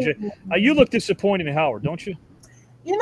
I thought that Howard took in the little pep talk that Giselle gave him earlier today, but I was really disappointed to see the X on JW's face. I mean, it's pushing it. And you know what, Howard, you tried to redeem yourself by voting for JW and Stevie Ray, but that's just disrespectful. I think some mind games because he voted for them the way he did. Howard, I'm going to tell you, I'm going to X you out right now and put you backstage if I can, because we got our next topic right now, Howard Collado. Giselle's going to go backstage. Phil's going to go backstage. Sebastian and Christine, thank you guys. Appreciate you a ton. Let's bring in Mr. Kelly White. And, of course, his opponents will be on screen, guys. Of course, we know that will consist of Stevie Ray. We'll put him on screen. And, of course, JW as well. I'm going to read the topic to you, but not the whole thing. Kelly, my friend, if you God, 9/11. This is very, very multi-layered. Could 9/11, Kelly White, have been prevented if our world leaders were behind 9/11 and the acts of 9/11? Kelly, the floor is yours whenever you're ready to go, good sir. Okay. And this is under the category history's mysteries, which history's riddled with mysteries. Who built the pyramid? Who really invented the light bulb? Where's Amelia Earhart? I was thinking something more back there, but 9/11, I guess, you have to call it history now. It was technically in the 1900s, or well, now it's just after the 1900s. But, and the question is, could it have been prevented if the world leaders were behind it? We've always been told they weren't. There's kind of a question in of itself. But let's turn our minds to the fact that, or not to the fact, but to the assumption that they were. Let's look at world leaders. Let's look at our own right now. We have a man as president of the United States, elected by the popular vote, or so it is said. There's controversy in that, just like controversy when he lost the last time. But there's other countries that their leaders aren't elected by the people. I think it's in the Soviet Union. Well, Russia, you either vote for the guy or you don't, but there's only one guy. That's it. Others just have a military coup and take over. But the thing with world leaders, they got there for a reason. They're holding power for a reason. And it's not because the people necessarily love them. It goes back to what Stevie Ray said earlier, the powers that be, that mysterious echelon of people. I'm going to go back now to what we're dealing with today. The president doesn't like what Stephen Colbert says about him night after night on his show. And suddenly Stephen Colbert is out of a job. And I really thought that was a popular show. It had a lot of eyeballs on it, a lot of sponsors and stuff. So it doesn't make a lot of sense for the parent company to cancel that show unless they're bowing to pressure from a particular entity that they fear. Other things, suddenly, you look a little like you're a little too far south from the border. You have no rights now. Doesn't matter if you're an American citizen, have proper documentation. If you've been here, maybe you didn't get in here quite through the normal process, but you've had your nose to the grindstone, paid your taxes, never lifted a finger to anybody. Suddenly you're an alligator Alcatraz because of our world leader. Now let's take a look at Putin. Not known to be the nicest guy, decided, hey, I'd like to have Ukraine back. Let's go just invade their little country. Now that's been a bit of a time for him. But by the same token, any of these world leaders like that, it's the powers that be, the people behind the scenes, the people you don't know. You know how you find them, though? You follow the money. If you follow the money, you find the powers that be. Because world leaders this day and age, especially in most of your noticeable countries, ourselves, Russia, the UK, Canada, they're bought and paid for by those powers that be. And if you put yourself in that situation where all these people are bought and paid for, and don't think, that the Russian powers that be hate the American powers that be. As long as the money's flowing, they're all good. But they want that money to keep flowing. And it's a very complex process to be able to do that. And plans go not just over a few years, but over decades, making sure people don't get too educated, too comfortable. They don't get along as well as they possibly could. There's always the rifts and the little, look at that guy over there. He's not like you. He's doing something that you don't like. Let's hate on him. And that's across the world. So by keeping the population down, the general population, through various means, riled up, never becoming cohesive, and a lot of that actually fuels the economy, if you think about it. I'd hate to see all the money spent on Trump flags in my area. I digress a little bit. But with that, they have this ultimate power that can manipulate the media, like I talked about earlier. So if you think about that, if the powers that be have their fingers in all these different things because the world leaders are their puppets, and they all get together and influence what the media lets us know, doesn't let us know, makes up. And we look at 9/11 directly. Bunch of Islamic extremists under this Osama bin Laden guy who's been laying in a cave the last decade, trying to keep his kidneys functioning. But he's masterminded this great big plot where these people just stroll into our country, hang out for a while, get on planes with weapons, and then hijack them and take them off their flight plan without a military scramble, good enough to get to the World Trade Center, an iconic American building. It represented American commerce and basically brought them low. And there's a lot of theories about how that was done as well, based on the melting point of steel. How hot does JP-8 burn? How deep did the plane penetrate? All that math not adding up. So maybe something was done there. That with that, the big picture behind it, what makes money for countries a good one? You get arms manufacturing, you get the whole 9 yards with that. We're able to go into Afghanistan, Pakistan, all in the name of hunting down the dirty terrorists that did this to us. It paved the way, rolled out a red carpet. So to answer the question itself, it's a flat out, big, huge no. If the world leaders, to keep that money flowing to the powers that be, that pull all the little strings in the dark, wanted this to happen, it was going to happen no matter what. Because the fear of these world leaders trickles way down into the rank and file. We've got, police officers, border agents now that, man, they're coming across like thugs and terrorists because they're operating either off the fear or off their innate hate. So they play the people like a fiddle. So the answer in this case, absolutely not. No, could not have been. Appreciate you, Kelly. What I'm going to bring Paul Mokeski in to see as your teammate. If 4JW and Stevie Ray have the opportunity to jump in if they'd like. I'm going to ask Mr. Paul Mokeski if he'd like to jump in. Yeah, sure. I mean, that point, such a low point in our country, in the world. 2,996 people died that day, and many, many more after that. Police officers, people going up there to try to save people, and it was such a disaster. But the question is, if the powers that be wanted to stop it, could they stop it? I agree with my partner Kelly. I believe no.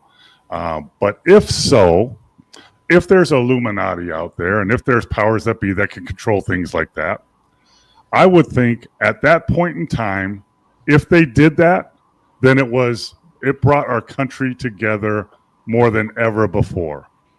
It brought our country together against a common goal. It brought everybody together against somebody else. And if we ever needed that, we need it right now because our country is separated more than it's ever been. But the powers that be aren't worried about if we're together or not. They're worrying about what Kelly's talking about, the money. And they're all making money. And unfortunately, people like us, my son's a police officer, my other son's in security, they're the ones that suffer a lot because of the greed of the upper echelon of people. And, I want to toot my horn, but just look up Viktor Orban, who is the oligarch in Hungary. And he turned Hungary from a democracy into an oligarchy, which we are now, by the way. Just look at who's running the thing. And guess who? Sorry, I'm going to do this. Guess who visited Mar-a-Lago 2 times for a week each time before Mr. President was elected? Viktor Orban did. Yes. So here's your playbook.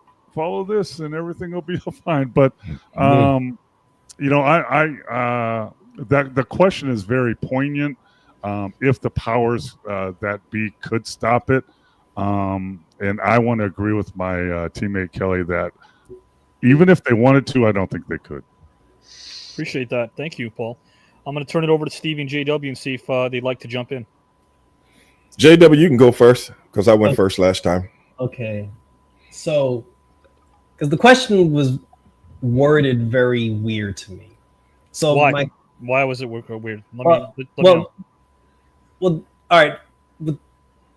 Kelly, are you saying that the powers that be? Well, let's go back to the question. What was? No, I am. I am. I'm answering that by asking him a question.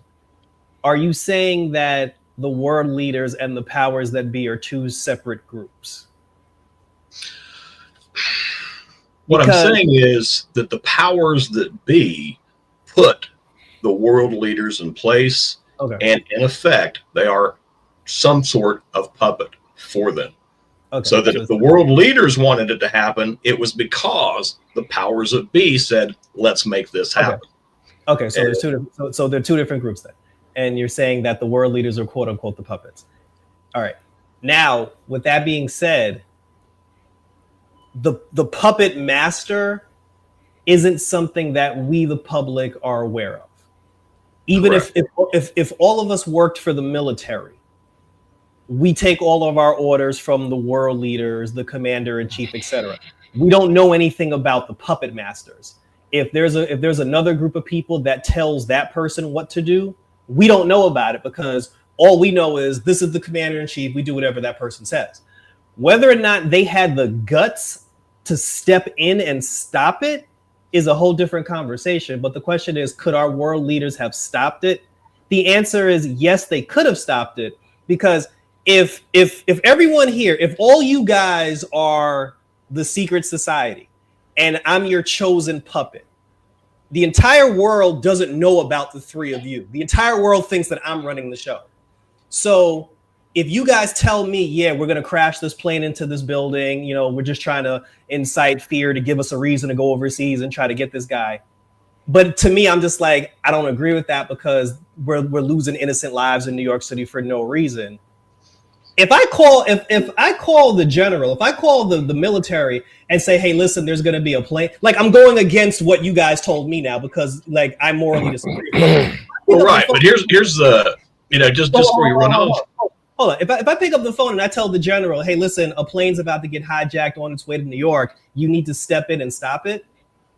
The general's going to listen to me because he doesn't know that you guys exist.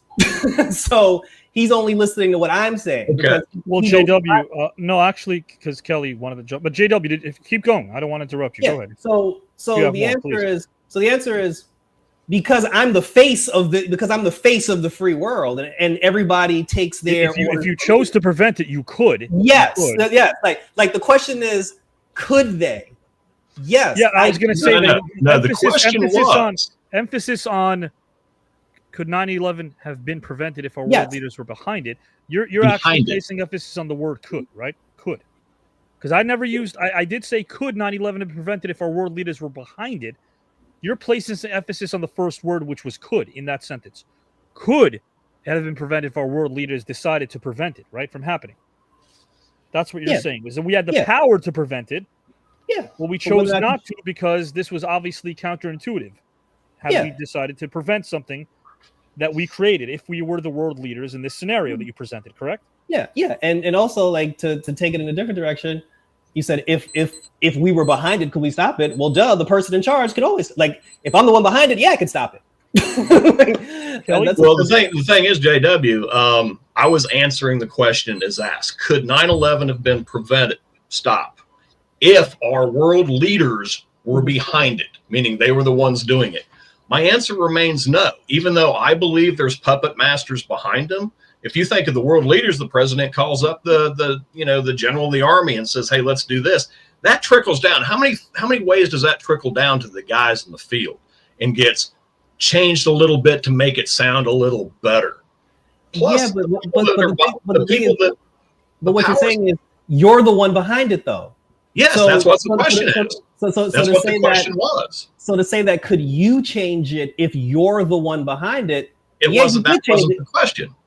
The question was exactly. Could you prevent it? Could 9/11 have been prevented if the world leaders were behind it? Maybe we should give JW and Kelly what bonus points because they've now taken this topic and put it on the umbrella of philosophy. This has now become very philosophical, which I like. It's philosophical. But I do want to say this. I have to bring this up because you're both actually very right. But before I turn over to Stevie, I think the most successful part, and yes, thinking and expressing thoughts are welcome here. I think the most successful part of 9/11 had nothing to do with the physical destruction. Nothing. I know we don't hear that too often. It was how effectively it broke something that America had in mind to begin with. The attackers didn't need to destroy America militarily. They just needed us to overreact, and we did that. We did that badly. We did that really badly. Before getting to the nitty-gritty of stuff, which we can, we abandoned our values almost immediately. Do you guys remember the Patriot Act? How it gutted civil liberties across the board? How we normalized torture? How surveillance became a fact of life? How Muslim Americans were vilified? Yeah, multiculturalism took a hit. I truly do believe that before 9/11, we had a national aspiration of diversity. But then it started to be framed as a weakness. The hate crimes. Anyone suspicious. The paranoia.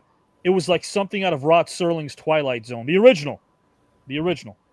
Well, what you're saying right there, Avi, and something Paul said, I think we're seeing again just in a different light. It did bring America together, not because we wanted to hold hands and sing Kumbaya and mourn the dead. For about a month. But because we had a common... Way longer than that. For about a month. Way longer about a month, and that. then we went at it, and then we went at each other's throats. And I like that we can respectfully disagree. We held hands and sang Kumbaya for about a month before we were at each other's throats again. They were still digging bodies out of that wreckage for a year. They were. What I mean by that is, even though on the surface we were all holding hands and we all had an enemy to point our finger at, again, we've always created, in these false flag operations that we've always created a boogeyman. We always need a boogeyman. We need someone to point a finger at, right? But again, what happens, and when I say a month, I don't mean literally a month, but what happens over time is if we don't have a foreign enemy to express our angst towards, we turn on each other as a nation. We always do that. We do that because we're told that we're different. We do that because we're told that our music is different, our sports teams are different, our clothing is different. Everything about us is different. Think about the whole fundamental reason of why we root for our sports teams.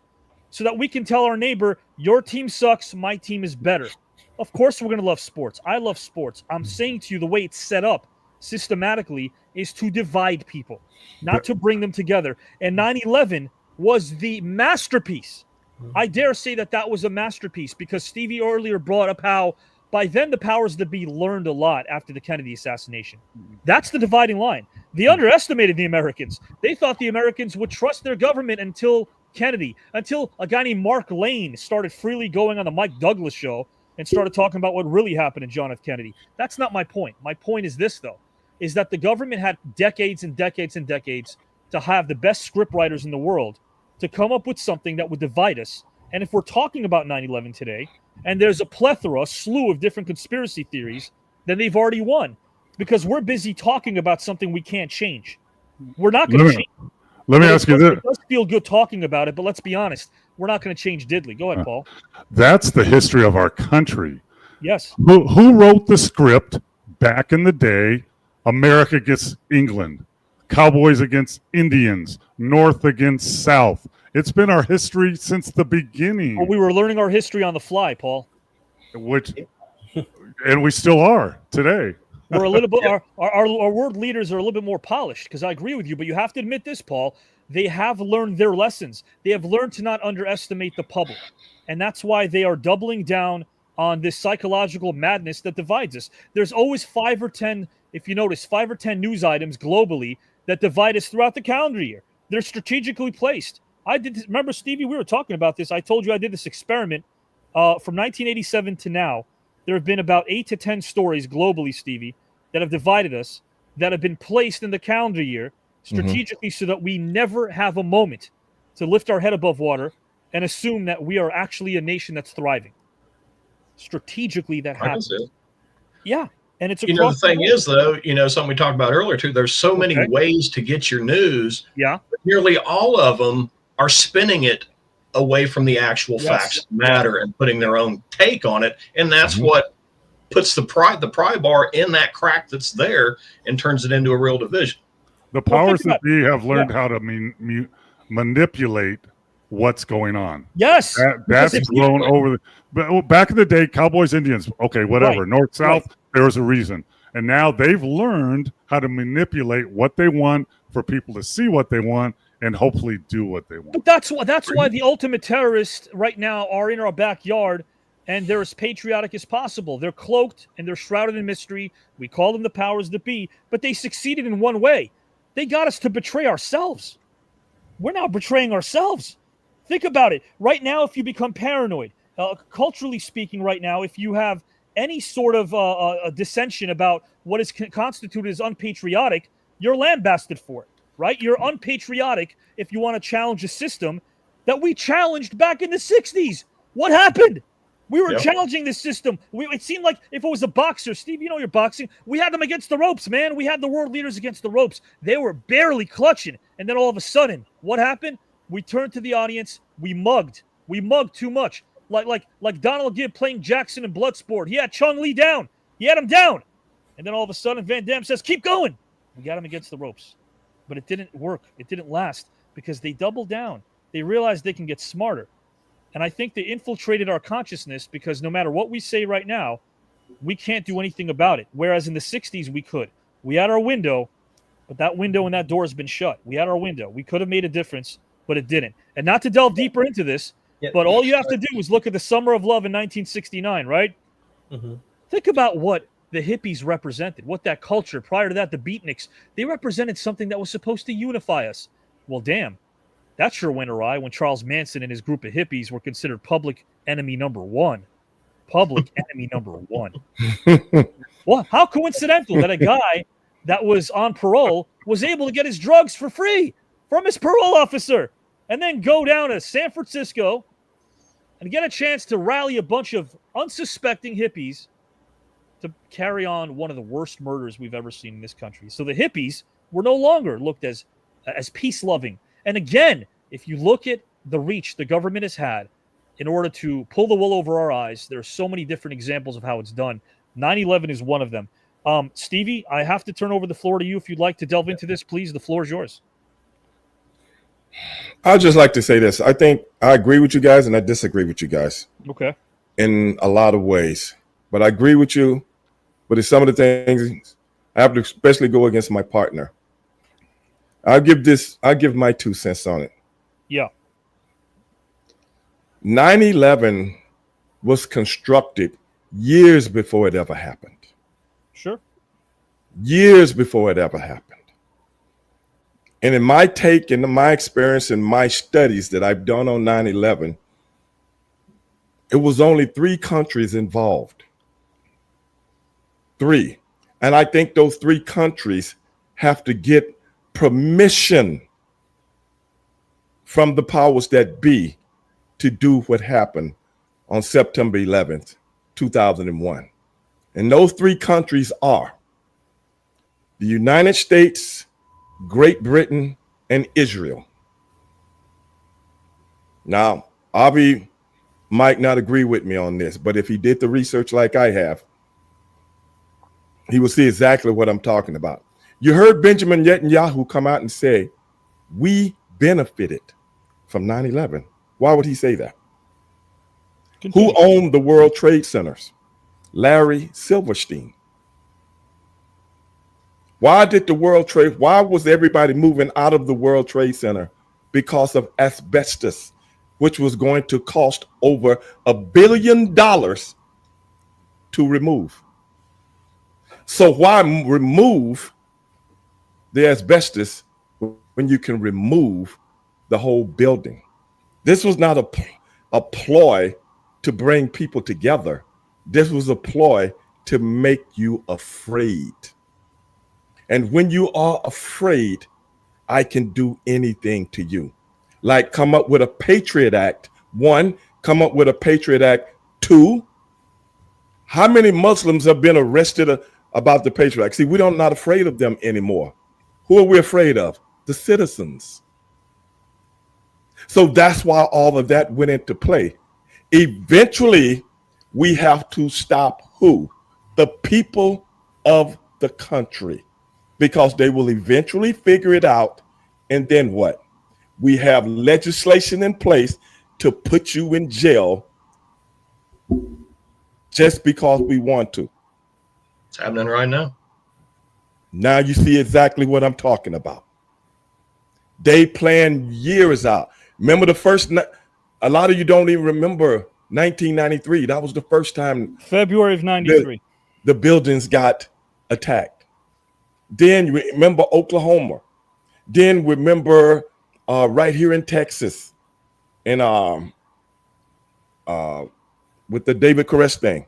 They're putting everything in line to make you afraid.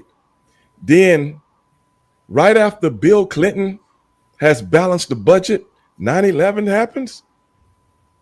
Now the budget goes up higher than every president in the history of the United States of America. Do you think that's an accident? Then you want to talk about oil. Do you really think America needs to go to war to get oil from anybody? No, they don't. But does anybody say anything about the poppy seeds in Afghanistan? Whereas the Northern Alliance had stopped. Do you know how many banks need those poppy seeds to wash money for all the drugs in the world? It don't take a genius to figure it out. Iraq did nothing.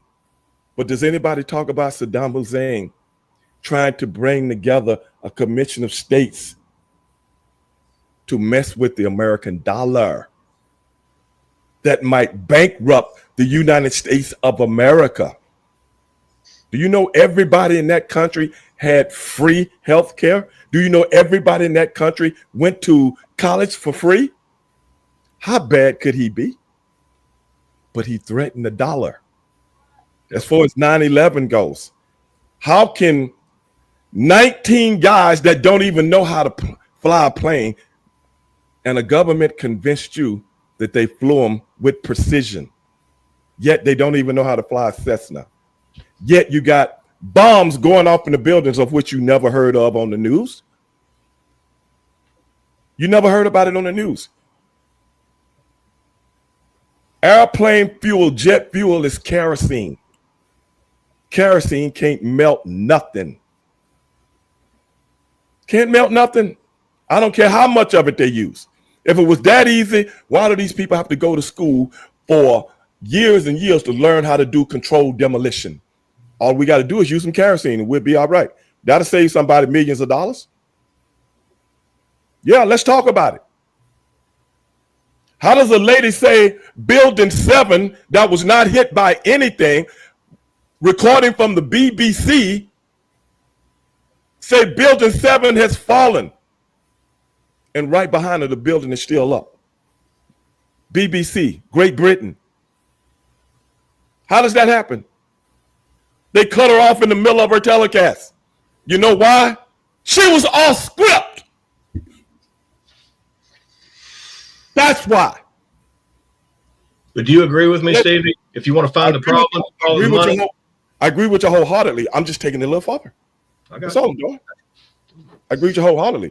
I'm just saying certain things I agree with, certain things I don't disagree with, as it pertains to Avi's question. That's all I'm saying. So I'm just trying to bottle the edges, if that makes sense. 4 airplanes. One flies so low to the ground and hits the Pentagon. And they say the hole was only big as a garage door of a house. But see, you never saw that on the news. You only saw it after the roof fell. Remember that? Yeah. The Pentagon has 84 cameras around it back in 1984. Why haven't we seen one single solitary picture other than that stuff that they showed that you couldn't tell? What about the other 83 cameras? Didn't they tell you an airplane crashed in Shanksville, Pennsylvania, in a field of which no plane was there? Have you ever seen a jet crash and it's nothing? It's nothing. Have you ever seen that in the history of mankind? And you never will. But we believed it. So at the end of the day, when you're afraid, you will believe anything your government says. George Bush, he's down in Florida reading My Pet Goat to some little African-American kids. His staff member comes over, America is under attack, and you don't do nothing. Has any president ever been told America is under attack and you still read My Pet Goat? And have you ever seen America under attack and the Secret Service don't come get him and run him out of there, regardless if he knows it or not? What I'm saying to you right now is none of this makes sense until you get down to the real nitty gritty. This was about power, money, and make the people of the United States afraid because they'll believe anything if we put it out there. It is old as the crucifixion. You ask Joseph Goebbels and Adolf Hitler. Ask them, minister of propaganda. Then you get the talking heads on TV saying this, that, the other, but they're not asking the real questions. Why is that? Remember, every time somebody questioned 9/11 back then, I can remember this stuff. Why, I don't know. They said you wasn't a patriot. Remember that? Yeah, I do. Then you're going to back off because you don't want to be labeled as someone that doesn't support your country. That means the whole media was in on it. 9/11 was a farce. 9/11 did exactly what it was supposed to do. So George Bush and them could run rapid, run about, like I said, he ran up the debt higher than every president together. From George Washington to Clinton. Didn't nobody say nothing. Then ruin the economy that reverberated around the whole world. The whole world. Everybody losing their jobs. Everybody losing their homes. Gas going up to $5-6 in Texas. And we got more oil than anybody. But nobody remembers that.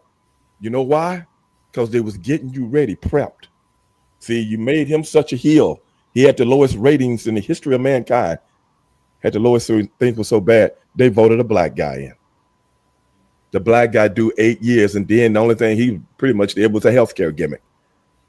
After the healthcare, people had such a hatred for a black guy being in for 8 years. Who did they vote in? Donald Trump. This shit ain't no accident, bro. Ain't none of it no accident. Well, it is all put together just like a football game.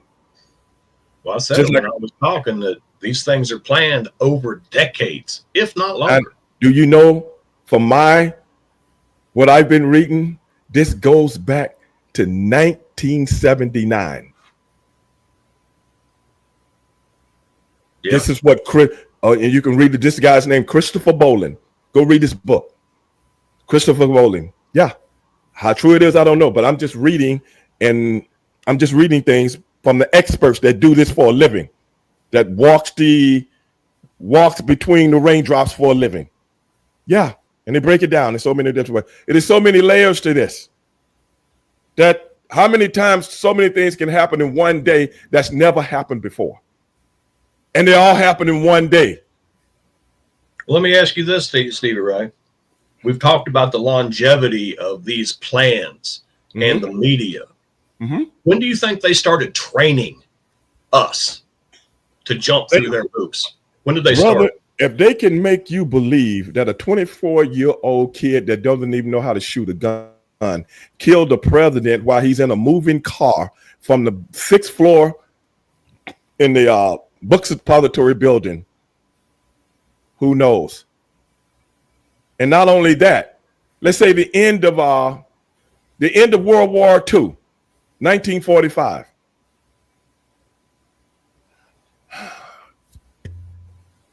Avi and I have talked about this many times. Fletcher Prouty, L. Fletcher Prouty, who was a colonel back in those days, a liaison through the Pentagon, not at that time, but years later. As they're moving all this equipment from World War I, they're getting ready to invade Japan. This is his words in his book. And he asked the guy that's over moving all his equipment back to America. You know what he asked him? Brother, gonna be hell moving all this stuff back because we ain't got to use it because they have already dropped the bomb and they already surrendered.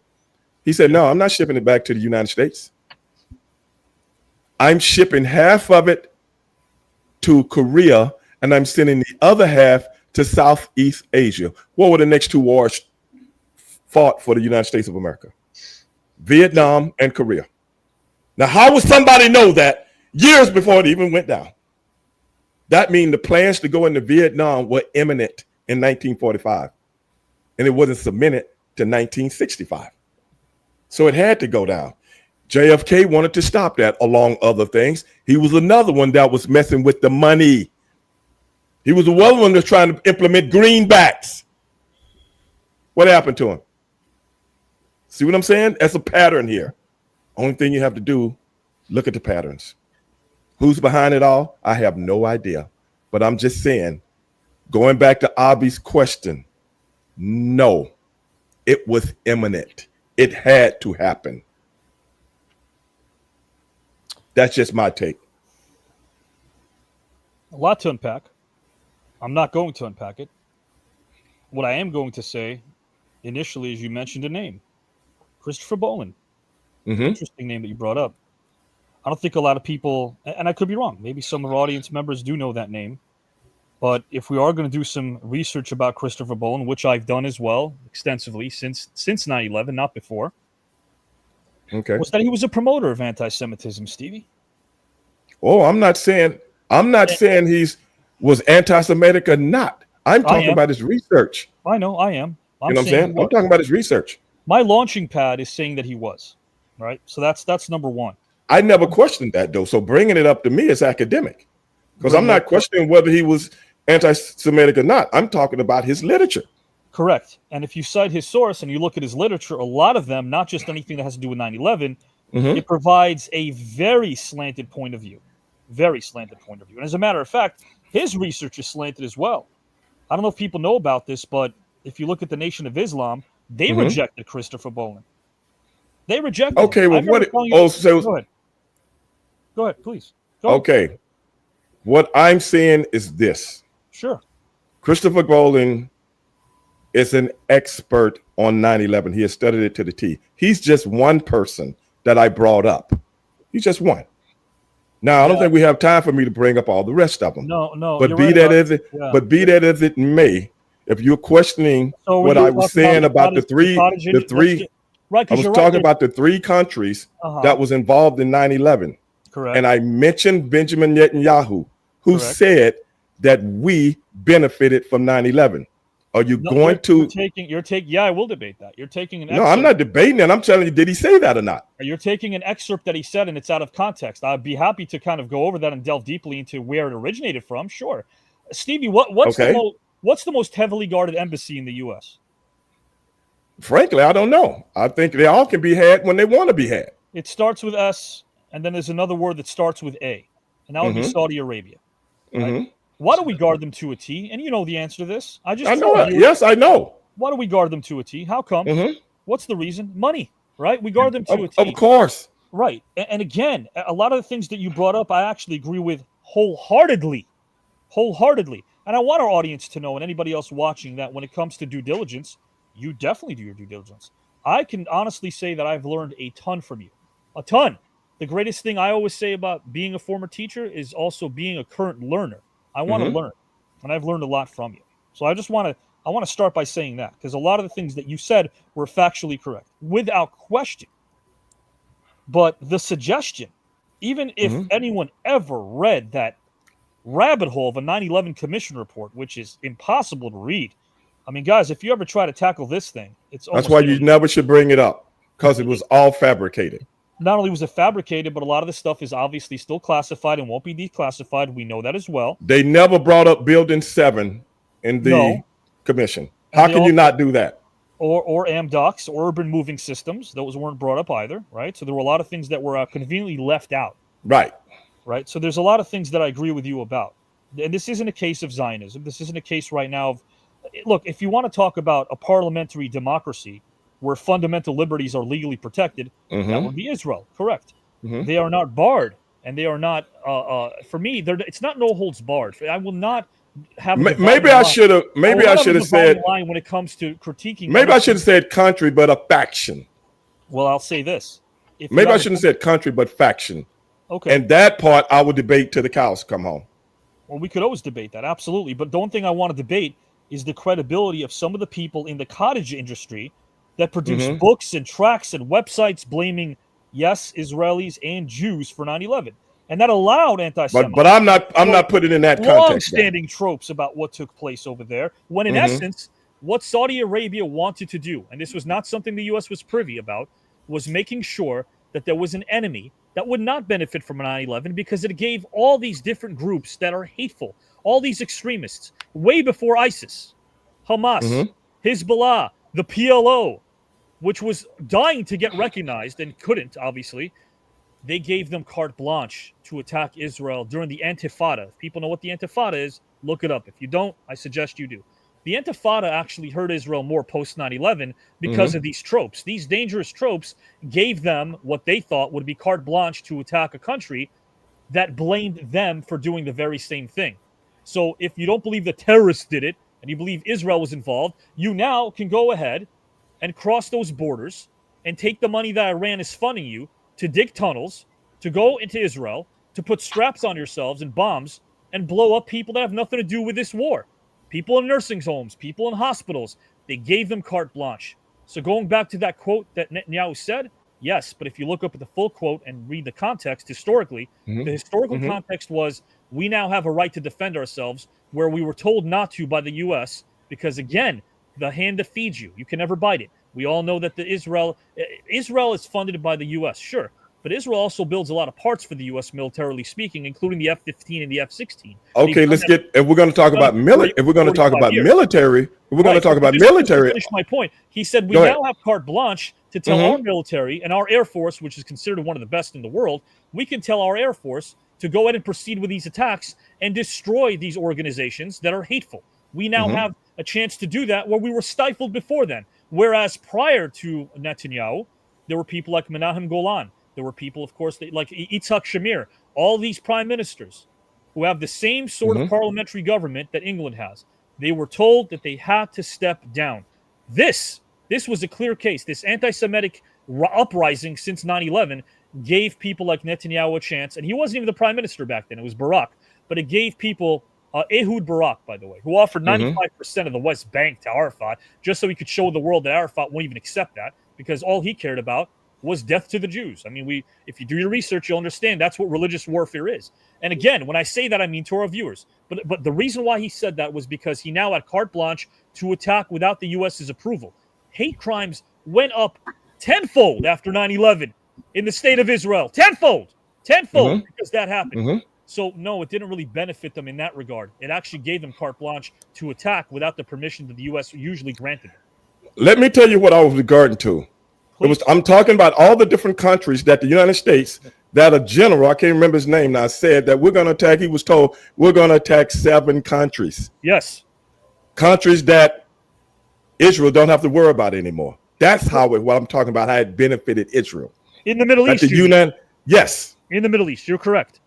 Yes. And one of them was so Lebanon. from Syria. Correct. Syria. Lebanon was on the list, but I don't think the United States ever did anything. No, they didn't. They was on the list though. They were on the list. But yes, everybody else, the United States had some kind of military influence on taking down a leader. Correct.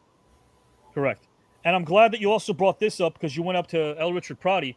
No, nothing is coincidental, guys and gals and pals. When something happens in terms of war and the war crimes we've seen happening globally across this planet, nothing usually happens by coincidence. Usually it doesn't. And we're going back to what Kelly said. Right now, should we be shocked when the dollar signs are the reason why everyone is trying to change their form of government? Like I brought this up the other day. When communism was considered to be advantageous for a country like Cuba because of their economic situation, they were in dire straits for years and decades. Nobody questioned that because you can make as much money as your neighbor and still not make a lot. That wouldn't make you jealous and envious of them if you're still a poor country. But when that poor country starts receiving the same technological advances as others, and they start through a peephole, start seeing that other countries are flourishing financially, there's a lot of jealousy, and that's why communism doesn't work.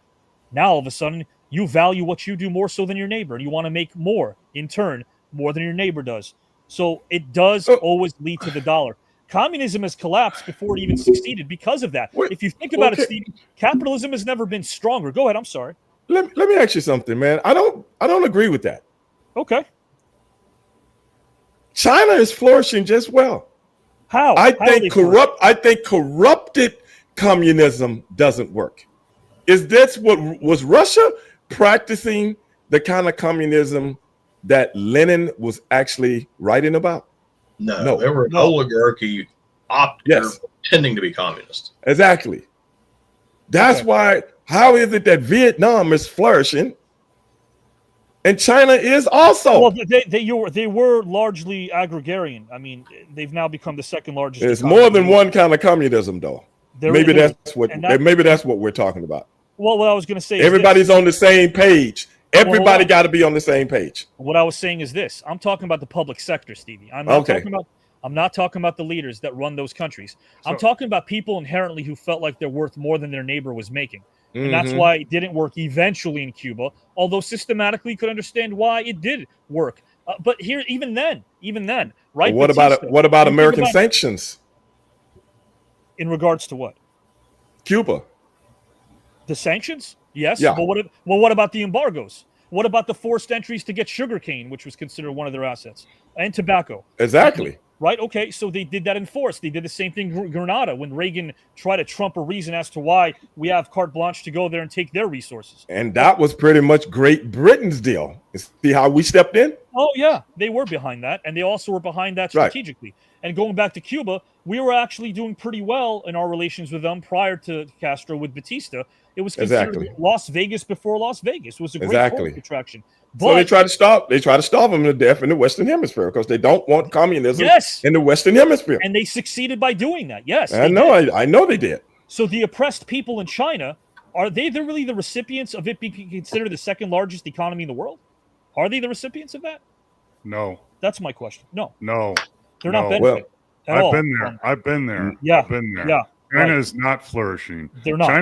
China has cities of 10 million buildings that no one's in. They're not restructuring because you're right. And people say, well, they're undergoing a shift from export-oriented manufacturing to high-value services, but they haven't done that. That's the message they're putting out there for the last 12 years. The people are not flourishing in general. 30% of population is, 70% isn't, and they cannot disagree because they will be killed or imprisoned. That's exactly what China. And this is what China is like. Get ready. Right. China is like this. Okay. It's like a road in China. When I went to my camp in China, so in the middle of the road, you have Beamers and limos. Okay. And in the secondary, you have regular cars. And then you have buses. And then you have motorcycles. And then you have bicycles. And then you have donkeys. That's how China is set up. And then you got 1.5 billion people. Right. But most of China is not flourishing. They're not. Most of China is not flourishing. No, it's not. No. What I was talking about was communism is working for China, whereas it didn't work. Actually, Russia almost went broke. Well, George Bush and his cronies, old man Bush. Yes. Went over there when the economy crashed and got rich. China's communism is working for 20% of the billions of people. I was going to say for who, right? For who does it work? 20%. They still haven't really made any progress since the Great Leap Forward that Chairman Mao proposed. They have people. They have people in the street sweeping with brooms that look like the Wizard of Oz. That's exactly what's in what China. I mean. The people are not benefiting exactly from this prosperity. They're not. If you want to look at the World Bank, see their value right now. All someone has to do is, and that's accessible to the public. All you have to do is go above the World Bank threshold to see how much they're making and how much they're actually giving as resources to the people that are building that country from the ground up, which is nothing. It's peanuts. It's pennies on the dollar. They're making nothing. It's awful. But guys, I want to say this from my heart. I learned a lot from Stevie, and I learned a lot from JW and Kelly and Paul today as well tonight. That's why I benefit from this amazing roundtable we have. We cut it up. We have a lot of fun. We have a lot of laughs. I know that they may either be in favor or not in favor of this, but JW, I want to make an announcement here, my friend. I know you're probably right now jumping at probably texting Howard, knowing you. Get off that already. But I want to remind everybody that the next 2 topics, guys, we're not going 4 hours. It's not going to happen. I just want to say that right now. There were 2 topics, but that means that when we do schedule another Paul Mokeski, Stevie Ray, JW Kelly White matchup, we will finish the last 2 topics. That's what we're going to do. Why not? Because, again, we don't want you guys getting tired. We don't want you guys in the audience kind of like expecting all of us to maintain this, although I'm sure we can. We do want you to have a fresh perspective. So next time we promote a Stevie Ray, JW versus Kelly White and Paul Mokeski match, you're going to get the last 2 topics. And I promise you guys we'll delve deeply as we did today. Man, this, I would dare say, and you know me, I don't say this often, this was the best show we've had on Wednesday. This is, I'm saying that publicly. In 2025, these 4 men and our judges in the back, they brought it. And I thank you guys for allowing my vision to resonate with people, because you guys are doing it. So thank you. I'm just happy that Kelly, my brother's there, my teammate. We can come back. I'm telling you, we can come back. We're down right now. We can come back. Just believe in it. Believe in it. And see, that's what he teaches in his coaching. That's right. You can do it. That's what he's doing in his coaching. Hey, positivity, brother. Positivity. Yeah. And Stevie, but he's behind by 35 points with 5 minutes left. Paul Mokeski, you got to remember something. Baby. This is now the second time Stevie Ray. This is the second time Stevie Ray now has proposed disagreeing with JW's teammate is fine. Stevie, is there a potential of a trade? Do you want to trade JW? Is he No. Wow. Not at all, man. JW is a very, very, very potent. I know. Very, very potent teammate. I'm just saying. Why would you say that anyway? Hey, JW, if this happens, get a Diller deal where you get paid and then you go to another team. Get paid first. Howard sent me a text, and he said that he has 3 reasons why he thinks Stevie's trying to trade JW. Howard, it's a great way to close out the show. Go ahead, give us. Speaking of propaganda, give us yours. Why do you think Stevie's trying to trade JW? Go ahead. I'm not. One primary reason, and hey, this is kudos to Stevie Ray. You made a great point that disagreed with JW. I think I agreed with him. I agreed with him on some things, and I disagreed with him when he came to the ultimate question. Like when he was, I think he was kind of confused between world leaders. How Avi put the question: world leaders are the people that run countries. Mm-hmm. And when it comes to 9/11, just to make myself clear, world leaders ain't have nothing to do with that. That was all decompartmentalized. Yes. Either you in on it or you not. And they ain't going to let the whole world in on something like this because somebody will find out about it. Yeah, but in the question, he said, if the world leaders were behind it. That's true, too. That's true, too. That was my point. Because I was saying, if I'm the one behind it, I could prevent it. The question is whether or not I want to. Well, if you're behind I think the question should have been viable since it happened in America. American leaders. I think it was all obvious. It's all obvious. Blame me here, guys. But Howard, hey, you're not going to hide here. We got to end the broadcast. You said you had reasons why. Sure. How am I X out of a whole new photo? Hold on, Howard. You're trying to turn me into the heel. What are your reasons? Those aren't no. Hey, you're not. Look, you. If there's anyone who always calls it down the middle, it's you, Avi.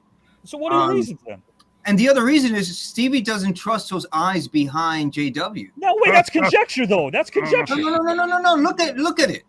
It's very. Actually, you want me to be honest with you? Yeah, please. I didn't even know those were the eyes. What did you think they were? I thought they were 2 alien crafts coming into Earth orbit. That's what I thought. I think that looked. That's what I thought. Howard, you're grasping, brother. You're grasping. You're reaching for something that isn't there. I just need to know, why is there a second picture of me X'd out? Like where are you getting these photos of me? Yeah, I just noticed that. I just noticed that. A whole new photo. Like where? I just noticed that He's outside of the baseball field. I just like, I don't even play baseball. So like, where did you get that from? Maybe it's basketball. Maybe it's the basketball court. I want everyone to know this though. Again, the JW Howard Collado match, the celebrity tournament, the big one on Saturday nights, 154 Hall of Famers and award winners in round number 2. JW and Howard are not.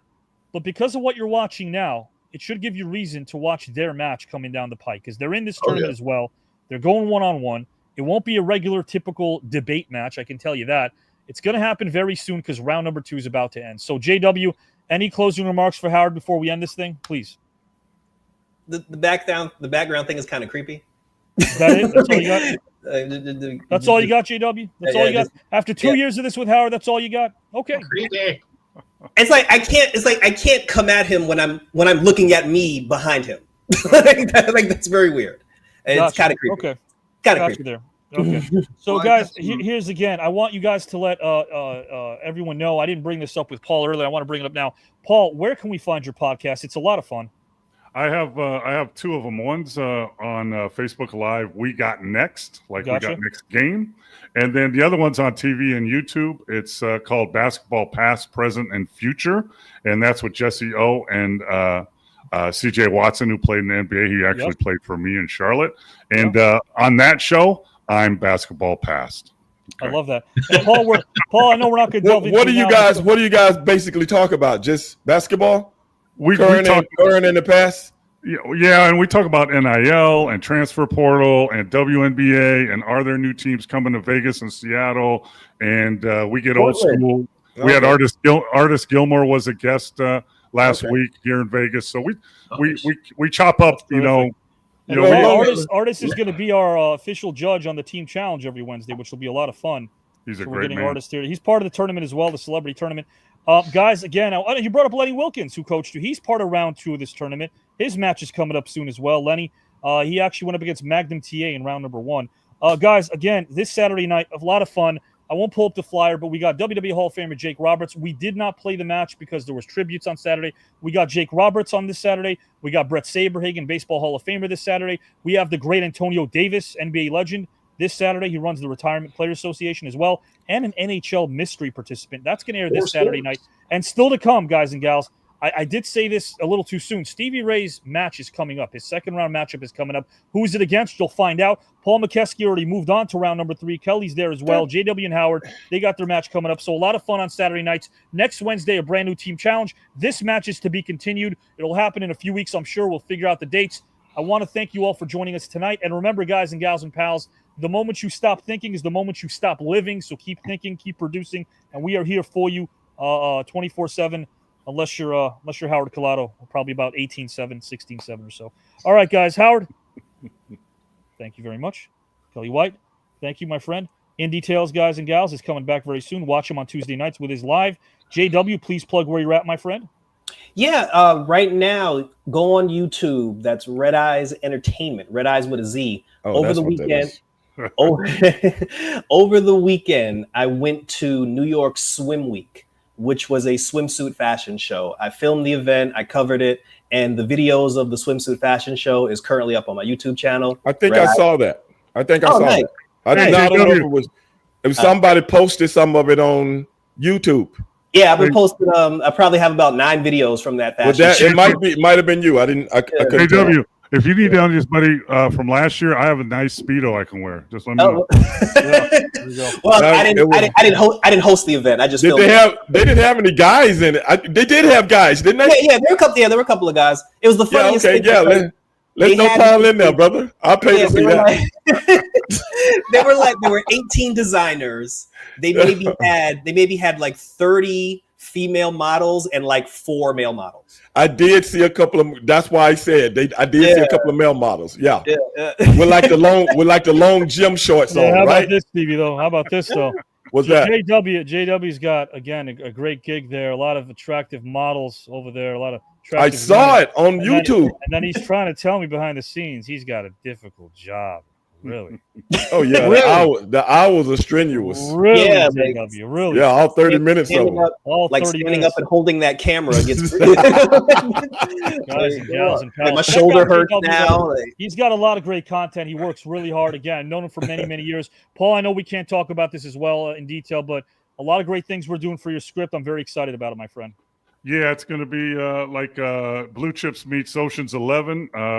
We worked on it again today, Avi. I'm excited to get a table read here in a couple weeks. And, some of you dudes right there, like Stevie Ray and JW, there's might be some parts in there for you. Hey, man, let us know. Let us know, brother. Yeah. Blue Chips was a good movie. It's Penny Hardaway can act. Anybody can. Oh, wow. and Jack, right? Man, oh, man. Neon. What was his name? Neon. His name was Neon there. Guys, Shaq. Yeah, and you know what, guys? Maybe one of these days, this table read I'm putting together, we might even show it to you one of these days. One of these days. You never know. I might send the invite over to JW and Stevie Ray as well. It'll be a lot of fun. So, guys, yes. Saturday night, thank you for joining us. This is the Team Challenge. We are out. And we